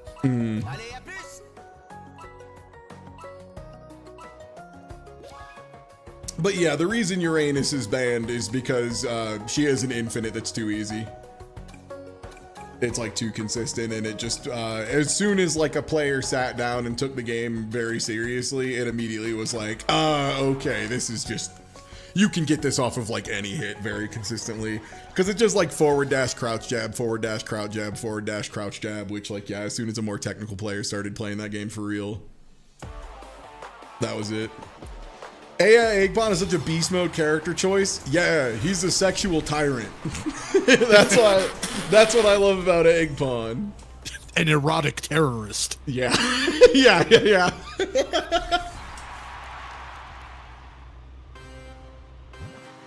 He's here to be like the author of Dilbert, and he's gonna mind hack you into coming from across the planet. You're welcome, ladies. Whoa. This one's for the guys too. Eggpon's for everybody. Not if you're talking about the creator of Dilbert. No, not Scott Adams. No, he was for nobody. That's right. That's the difference. Eggpon's the creator of Dilbert. Yep. No! True. No, he only made Dogbert, and then he made the pickle flavored version of Dill Dog. When are we gonna get the official Dilbert hot dog named the Dill Dog? Didn't that happen? I'm always asking this. I think the Dill Burrito scared them off it all was Dill Dilbert-themed Burrito, novelty food items. Right. They tried the Dill Burrito, and it was nothing, and so they didn't go in on. No, what it was could've too been. much something. True, yeah, wasn't it like 800% of your daily sodium in a single Dill Burrito? It's fine, this is what quick recovery is for. Finally. Dino. The Wicked Wild. What do you mean finally? We've been here before.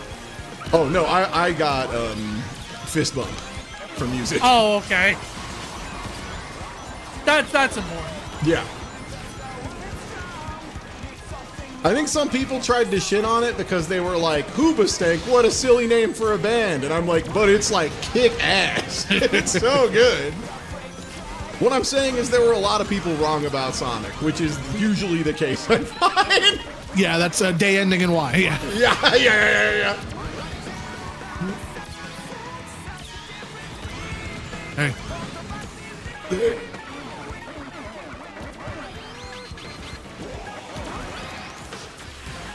Nice, that Oh, goes. shit! Wait, whoa. The ghost was still there? What was happening?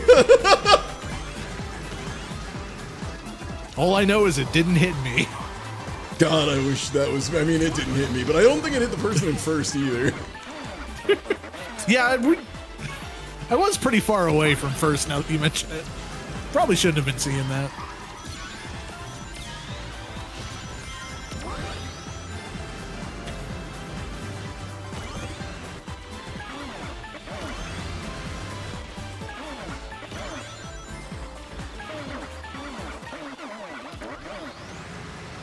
Love to hit that 1440, that classic move that Tony Hawk could never do because it would defy the laws of God and man. I'm not gonna get hit by a monster truck. I have a big shield on. You can get out of here. You can take a hike.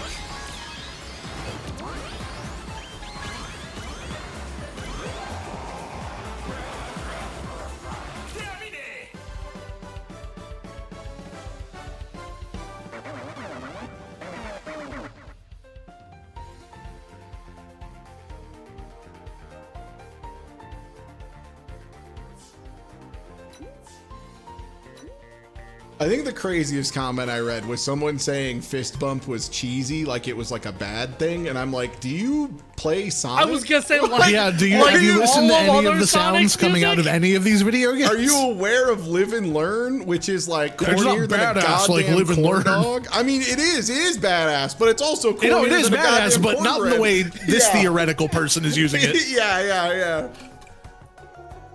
Do you mean like all of Sonic?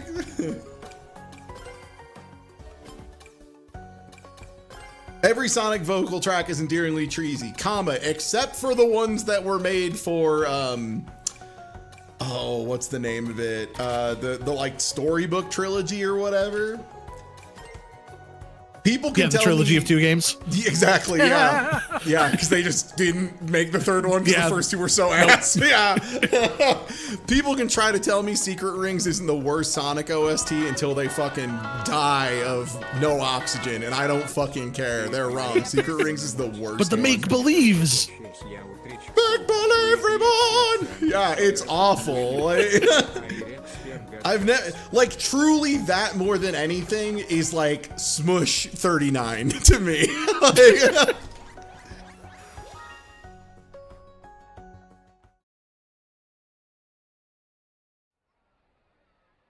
Night of the Wind is pretty good. Night of the Wind is okay, yeah. And Dino Jungle is one of the worst songs ever put in a video game, but in a way that I think is But very Dino, funny. it's a jungle. Wicked Wild.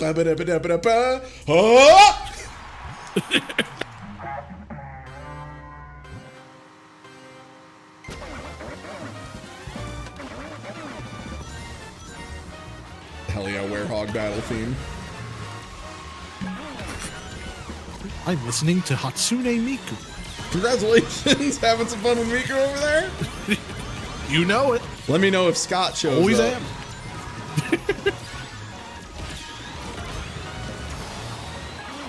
You know good and well that Scott will never show up. Yeah, not since the incident. You know, when Hatsune Miku had to go in first to remove the demon core, and now he just isn't the same. Come on! Come on! You can never have some fun with Miku again. I was drifting, I was doing the sickest 50-50 and I got gently shoved off the ledge. No. This is what I get for playing random cars all day. I'm just like, I'm a pixel off and it's so bad.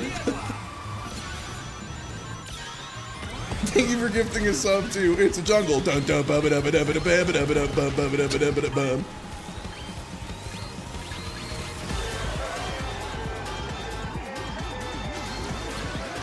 Okay, I'm literally in last. Just give me a good item, please. Okay, that's fine. I can gain some space with this, I think. Oh, I'm really far behind. Oh, fuck. That was so bad.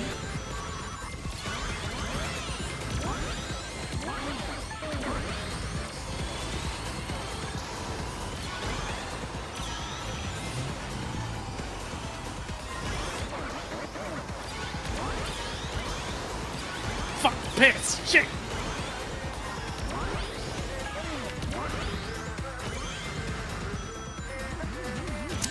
Yeah, I mistimed that so bad. So the one thing they haven't patched in this game that I do want them to patch in, and I don't know why they haven't yet, is the ability to play 200cc online. Oh, can you still not do that? As far as I know, yeah, you still can't play 200cc online, which is like the number one, like, hey guys, what are we doing here? I'm waiting Yeah. for. Because I like this game at 150cc a whole lot. I really like this game at 200. Oh, you can now? Well, well. Where do I go to select that? Because in the last patch, you could not. I think you just gotta hit start when we get back to the lobby, and Okay, then sick. go to custom rules. No, it was not a netcode issue. It was they didn't put it in the fucking UI issue. That was literally all it was. I'll tell you right now, kart racing netcode is some of the simplest netcode to exist. Like, easily one of the ones that you can have the least interactions with, and it's not that big of a deal. Like, the main thing that's important is the finish line timer. Every You're interaction. my best friend. Yeah, every interaction isn't like the most be-all, end-all thing on the planet. All right, yeah. Very hyped if we can switch that, though.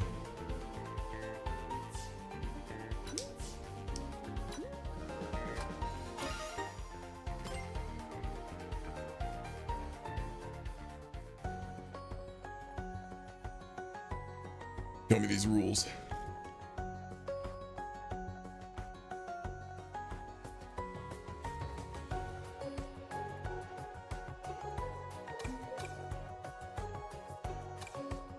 Okay, where do I go to change race rules? Custom match. Custom match. Race rules. No, yeah, still not available. Supersonic speed. Still No. can't take it. Yeah. No, sorry, that's still just not here. Nope. We were on high speed apparently, so we weren't even on 150cc before. Yeah, good to know. Yeah, you just still can't take supersonic speed. That sucks. I want them to change it. Yeah, round count. Oh yeah, is no, good. and you can do that multiple races in a row thing. Yeah. We can do vote for tracks.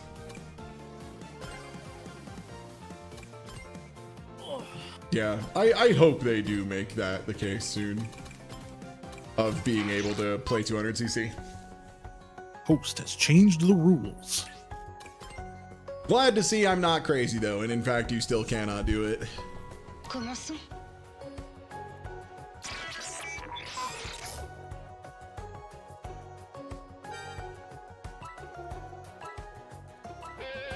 Je m'en vais.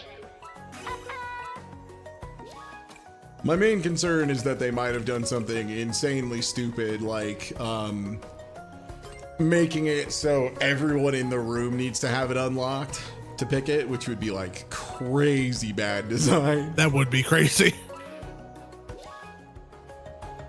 Sage and the stinky black burger.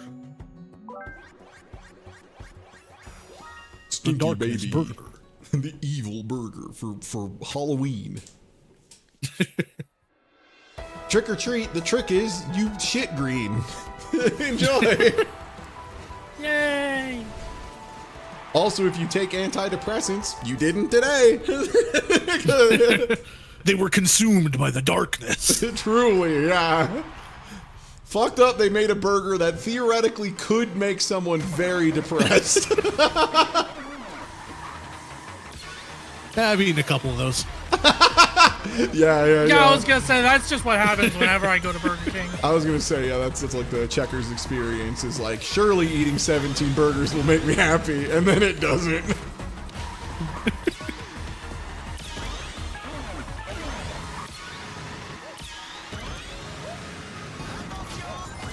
Oh, Five Guys burgers are good.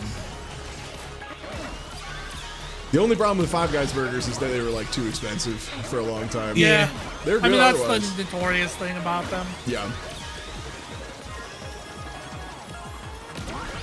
The fries were crazy deal though. Yeah, no, you order a small and they fill you an entire bag of fries. Yeah.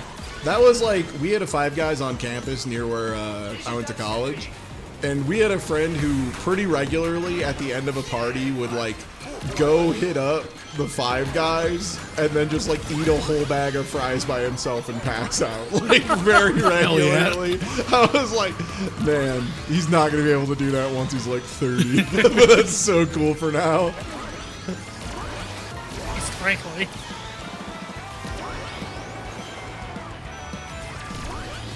I don't want to be a monster truck. I want a boost.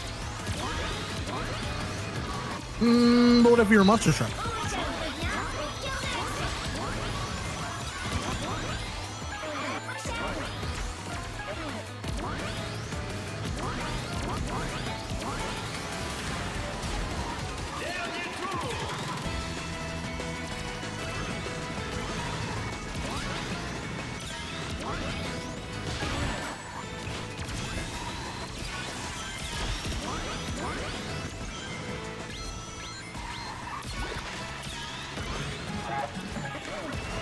You can tell I'm really spinning the stick when I honk my horn.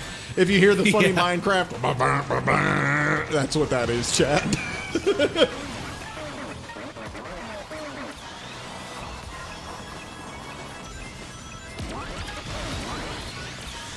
Oh, I messed up my timing really bad.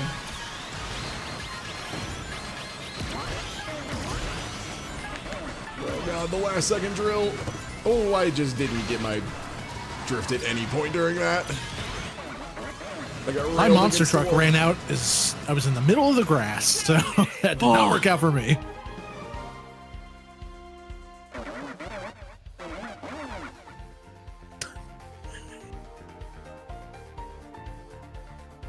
Sorry, seen the message. Oh, I thought your car had depression.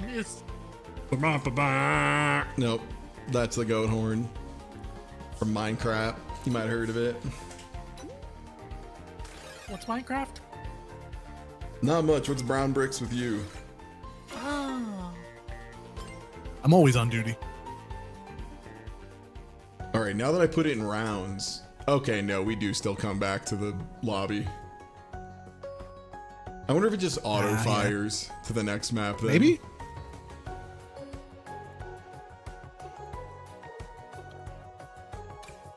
Yeah, sick. Okay, cool. That's cool.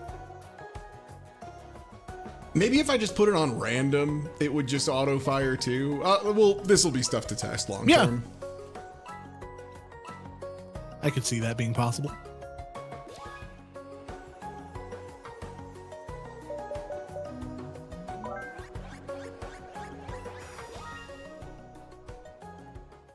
Dirt.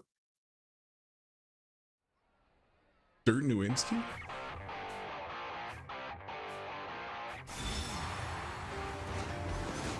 Dirt the Daring from Dragon. That's him. Yep, Lair? he's the next DLC character. No, please. Specifically the Super Nintendo version of him. No, only if they bring all the sounds over. I want Dirt to Only get if in hit. order to enter the lobby code you have to push physics objects. Hell yeah.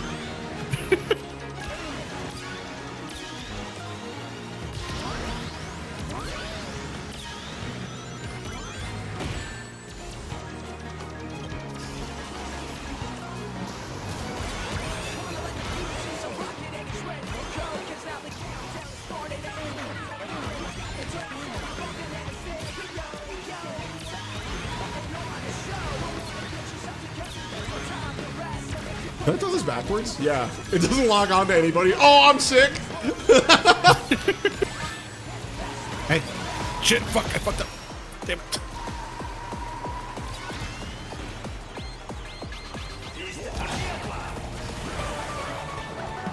Oh my god! Oh no, it's the Sedmal Frenzy. Good. Finally, no one will ever hurt me ever again.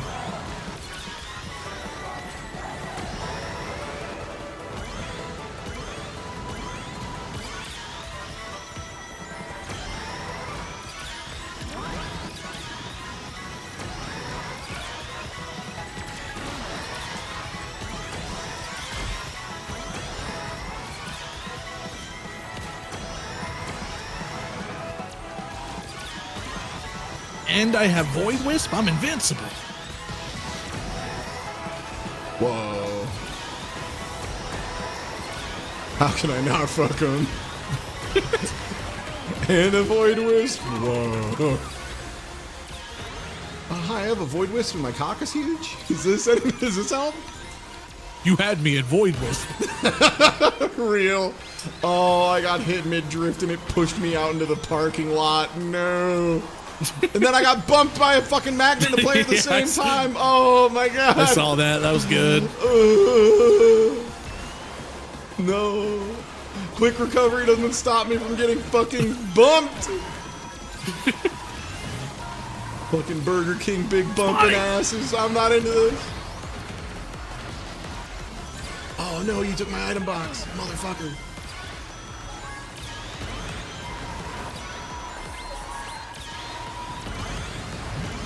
Give me a gun, give me a gun, give me a gun, give me a gun, give me a gun.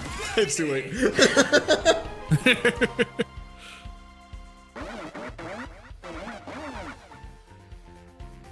took my ass off at the last second.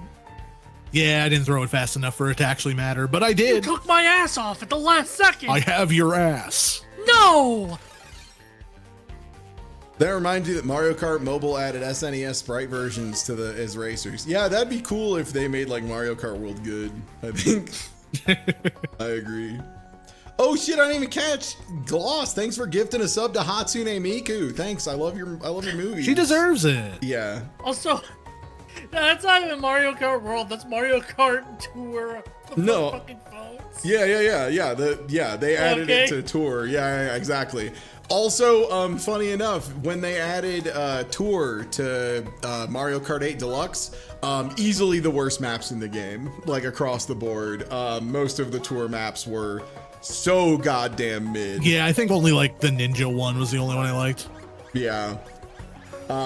They were just like clearly made for phone, and they were much simpler and much straighter and more open, and yeah, it was not impressive. Weirdly, kind of sounds like Mario Kart World when you say it. Yeah. Yeah, they tried to do like a pseudo open world thing that like nobody was into.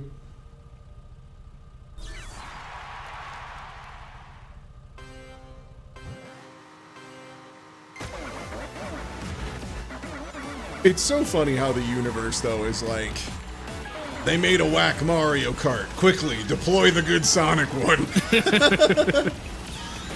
Give him a fucking Kirby one while we're at it. Yeah, why not? The kids deserve it.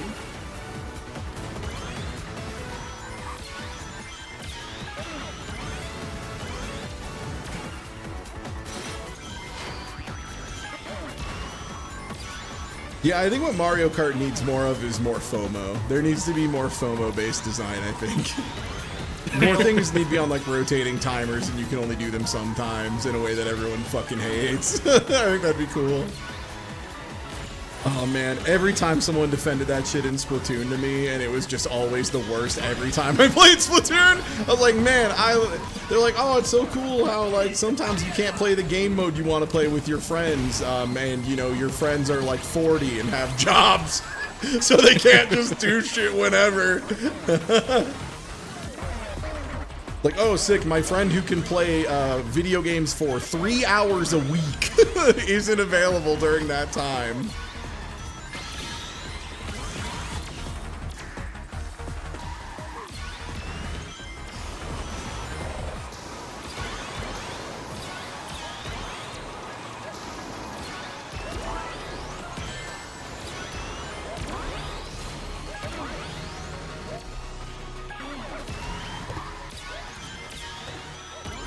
I mean, they claim they originally did it because they weren't sure if they'd have enough people playing, but like, that's not a thing. They kept doing it. Yeah, then they just kept doing it. They don't really have an excuse, you know? Like, they just did just keep doing it.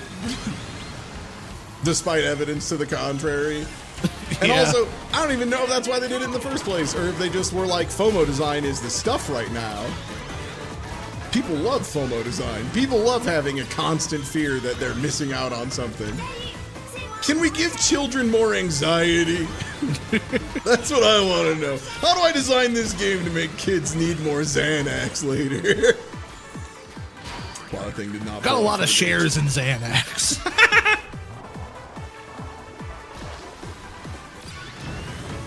Ah, fuck, piss, shit.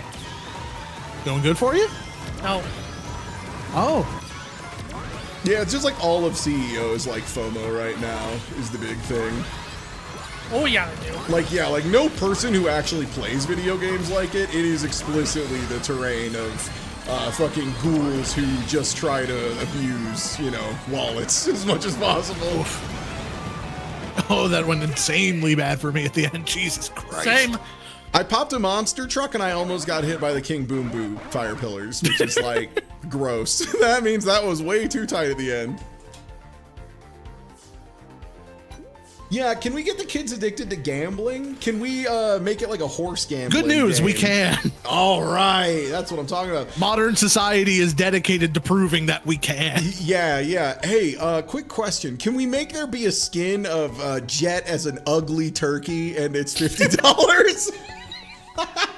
Yum yum, I eat it up. Eat the slop, piggy. I need Sonic the Hedgehog in a really bad looking hoodie right now. $50, please. Okay, let me get my wallet. And by that, I mean my mom's wallet.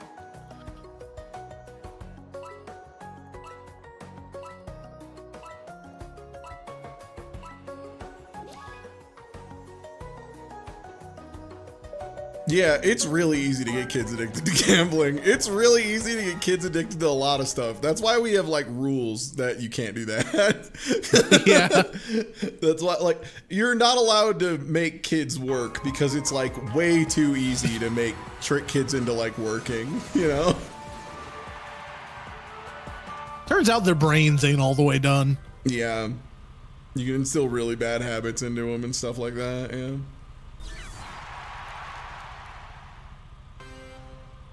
You cannot reasonably ask a child to make the choice between doing something that they do not get paid for but will benefit them their entire life versus a thing they could do for a couple hours and then they can afford McDonald's, because they will make the wrong choice 100% of the time. McDonald's! I'd love to work, yay! Editor's note, they would not. They just don't know better because they're a child. Sorry, I'm a CEO. I just heard children working and like stop listening. Got like a little quarter chub, yeah. Yeah. Sorry, I'm a CEO. I just heard McDonald's, and I love that shit. Me trying to aggressively bump all the players into doing the funny frenzy option. I can't believe you. I'll be so for real. I didn't even know I was in first. I did. I was trying That's my excuse. This is scary to me. Yeah, you know what? That is actually fair. In this game, yeah.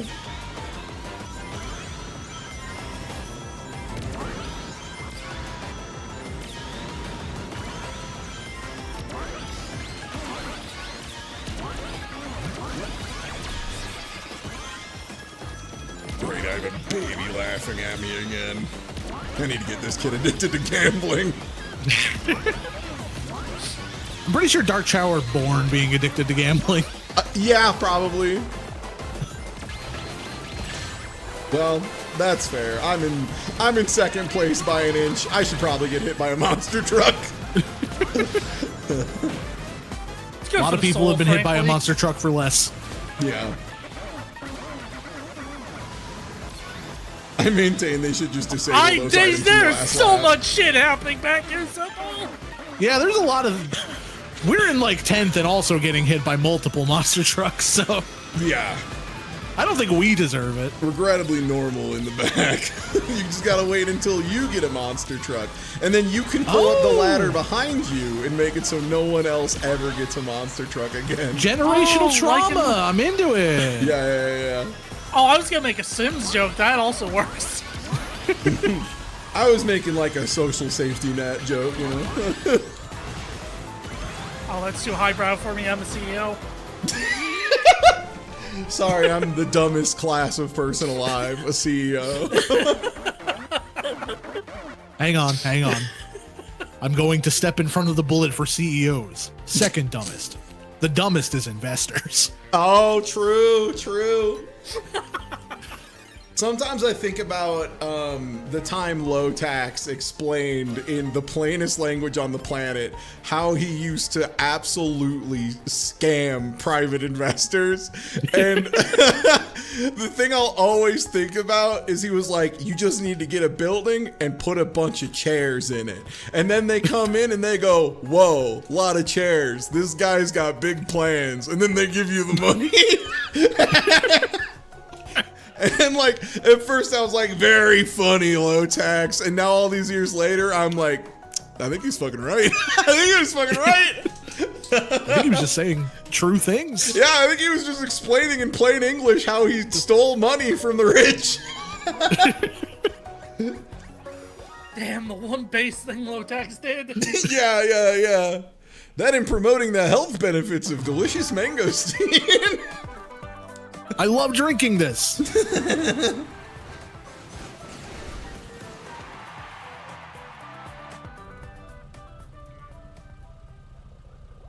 I mean, Lotax said a lot of funny base shit on account of Lotax said an insane amount of shit, and it was all recorded in public.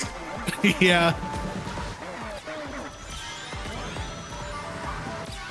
Whoa, I naturally rolled Bikini Bottom for Bikini Bottom?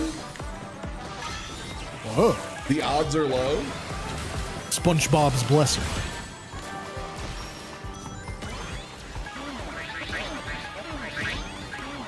Oh, I don't have enough speed for this. Oh, fuck.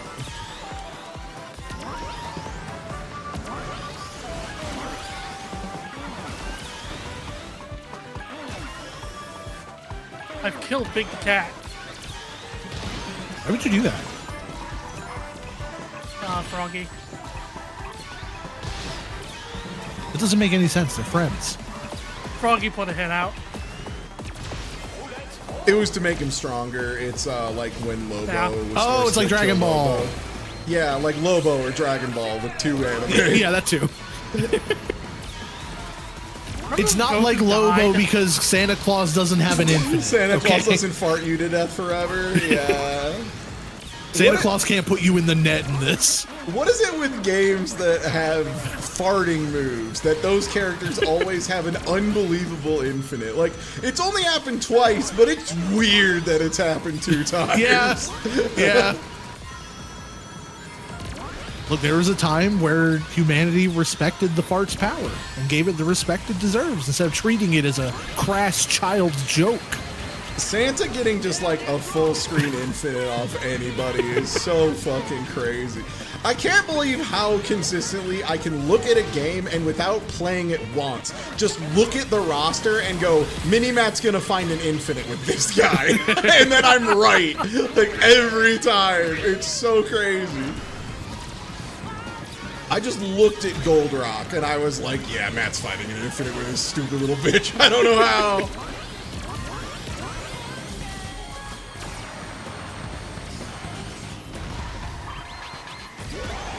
Don't punch me, Ghost. Nice. I got everyone else. Save me, Void Wisp. Oh, you're my only hope.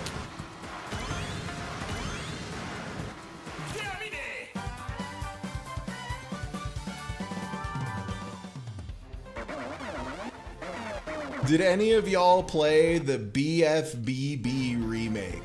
Oh, Battle for Bikini Bottom. Oh, no, that's No. Oh, I didn't like that game that much. It was like a cool speedrun game that people got really into, but it was like, I don't know, it was like kind of a mid 3D platformer to me. Yeah, it's an acceptable children's 3D platformer. Yeah. Not like I don't want to play it. It's not particularly stand out in like any way to me. It's like, I will say it is better than most Simpsons games, but it still, to me, hits that That's same brain an insanely space. low bar, but you are true. You are correct. But you know what I mean, right? Like, it occupies No, that same yeah, space. no, I of, know, like, I get it, I get a it. game that gets to punch above where it actually should be because people Yeah. associate it with the property.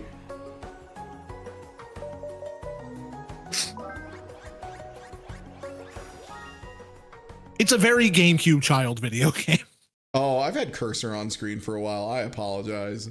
Ban this man from Twitch TV. If it's been there the whole time, I'm Bad so streamer. sorry. I had it Get up him out of here. He's a bad I had it streamer. up for the Bazaar because I was doing instructionals. There's nothing bizarre about this. It's normal. Sonic's here. By the way, I was so glad that I did a teaching run, and in that teaching run, Co-Buddy, first of all, 10 win. Of course. I'm the best, baby. Why wouldn't it be? Second of all, maybe more importantly, I got to go to Disney World, and also I had Hattie show up. Yeah, So, I saw that. yeah, it was very much like the universe being like, thank you for teaching the children. Here are your rewards. And I was like, thank you, yum, yum, yum.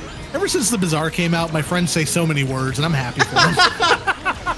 It's part of why I did the stream. The main thing is there's an item you can get that, like, if you're good at the game, you will get like more attempts to get it, but it lets you do an event that just gives you like a ton of money, a bunch of really strong items. Like, it's just unbelievably good if you get it. I do love money and items. Yeah, you gotta in any game. All I know is there's a guy named Dooley in it, and he's not the guy from the Korean NES game. That's right. He's Abduli Oblongata. That's his full name. I mean, Teddy's completely right in that, like, it's the funniest game to talk about out of content. Yeah. Just, yeah, I gotta upgrade my pizza, and jambalaya would go really I think All of my friends are really excited about a power drill or something. I don't know. I'm happy for it. power drill buffs. Yeah. The only way it would be better is if it had like fighting game terminology in it. Yeah, like Mamma Mia. If I could have like a meaty pizza or like ink drop in my sauce. Everyone's saying this.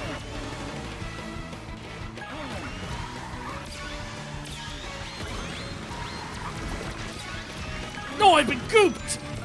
That's my goop. How dare you? I just gooped you. That was the best bomb I've ever thrown. You would goop me on my birthday, Semmo? Happy birthday. Sorry, that was too high pitched. Let me try that again. Help me! Oh man, Omochao in French does be saying shit like "nya," and I don't know why, because his ass isn't a cat.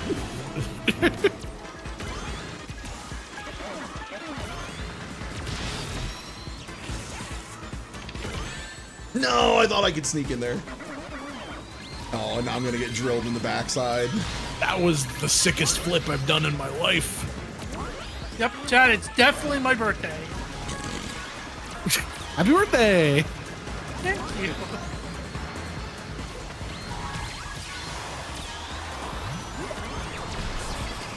Oh, that was the free item, baby. I shouldn't have blocked that.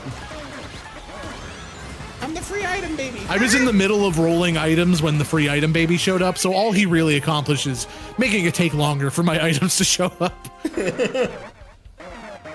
Did you get crushed by DraftKings? I wish. I wish I would get crushed by a dump truck full of money to like promote gambling to a society that deeply does not need it.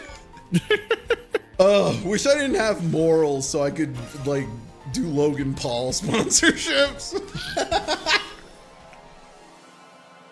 Oh shit, 6 races. Yo, congrats, Bacchus. The nasty shadow. He's So got them turns out, Hedgehog. data fingies. He's always saying that shit.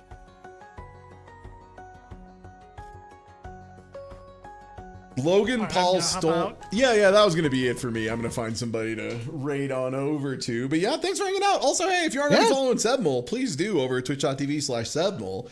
And where I CoBuddy live. over at twitch.tv/CoBuddy underscore. Nobody left. It's okay. You should follow them anyway. Would you like to plug anything real quick, Sebmol?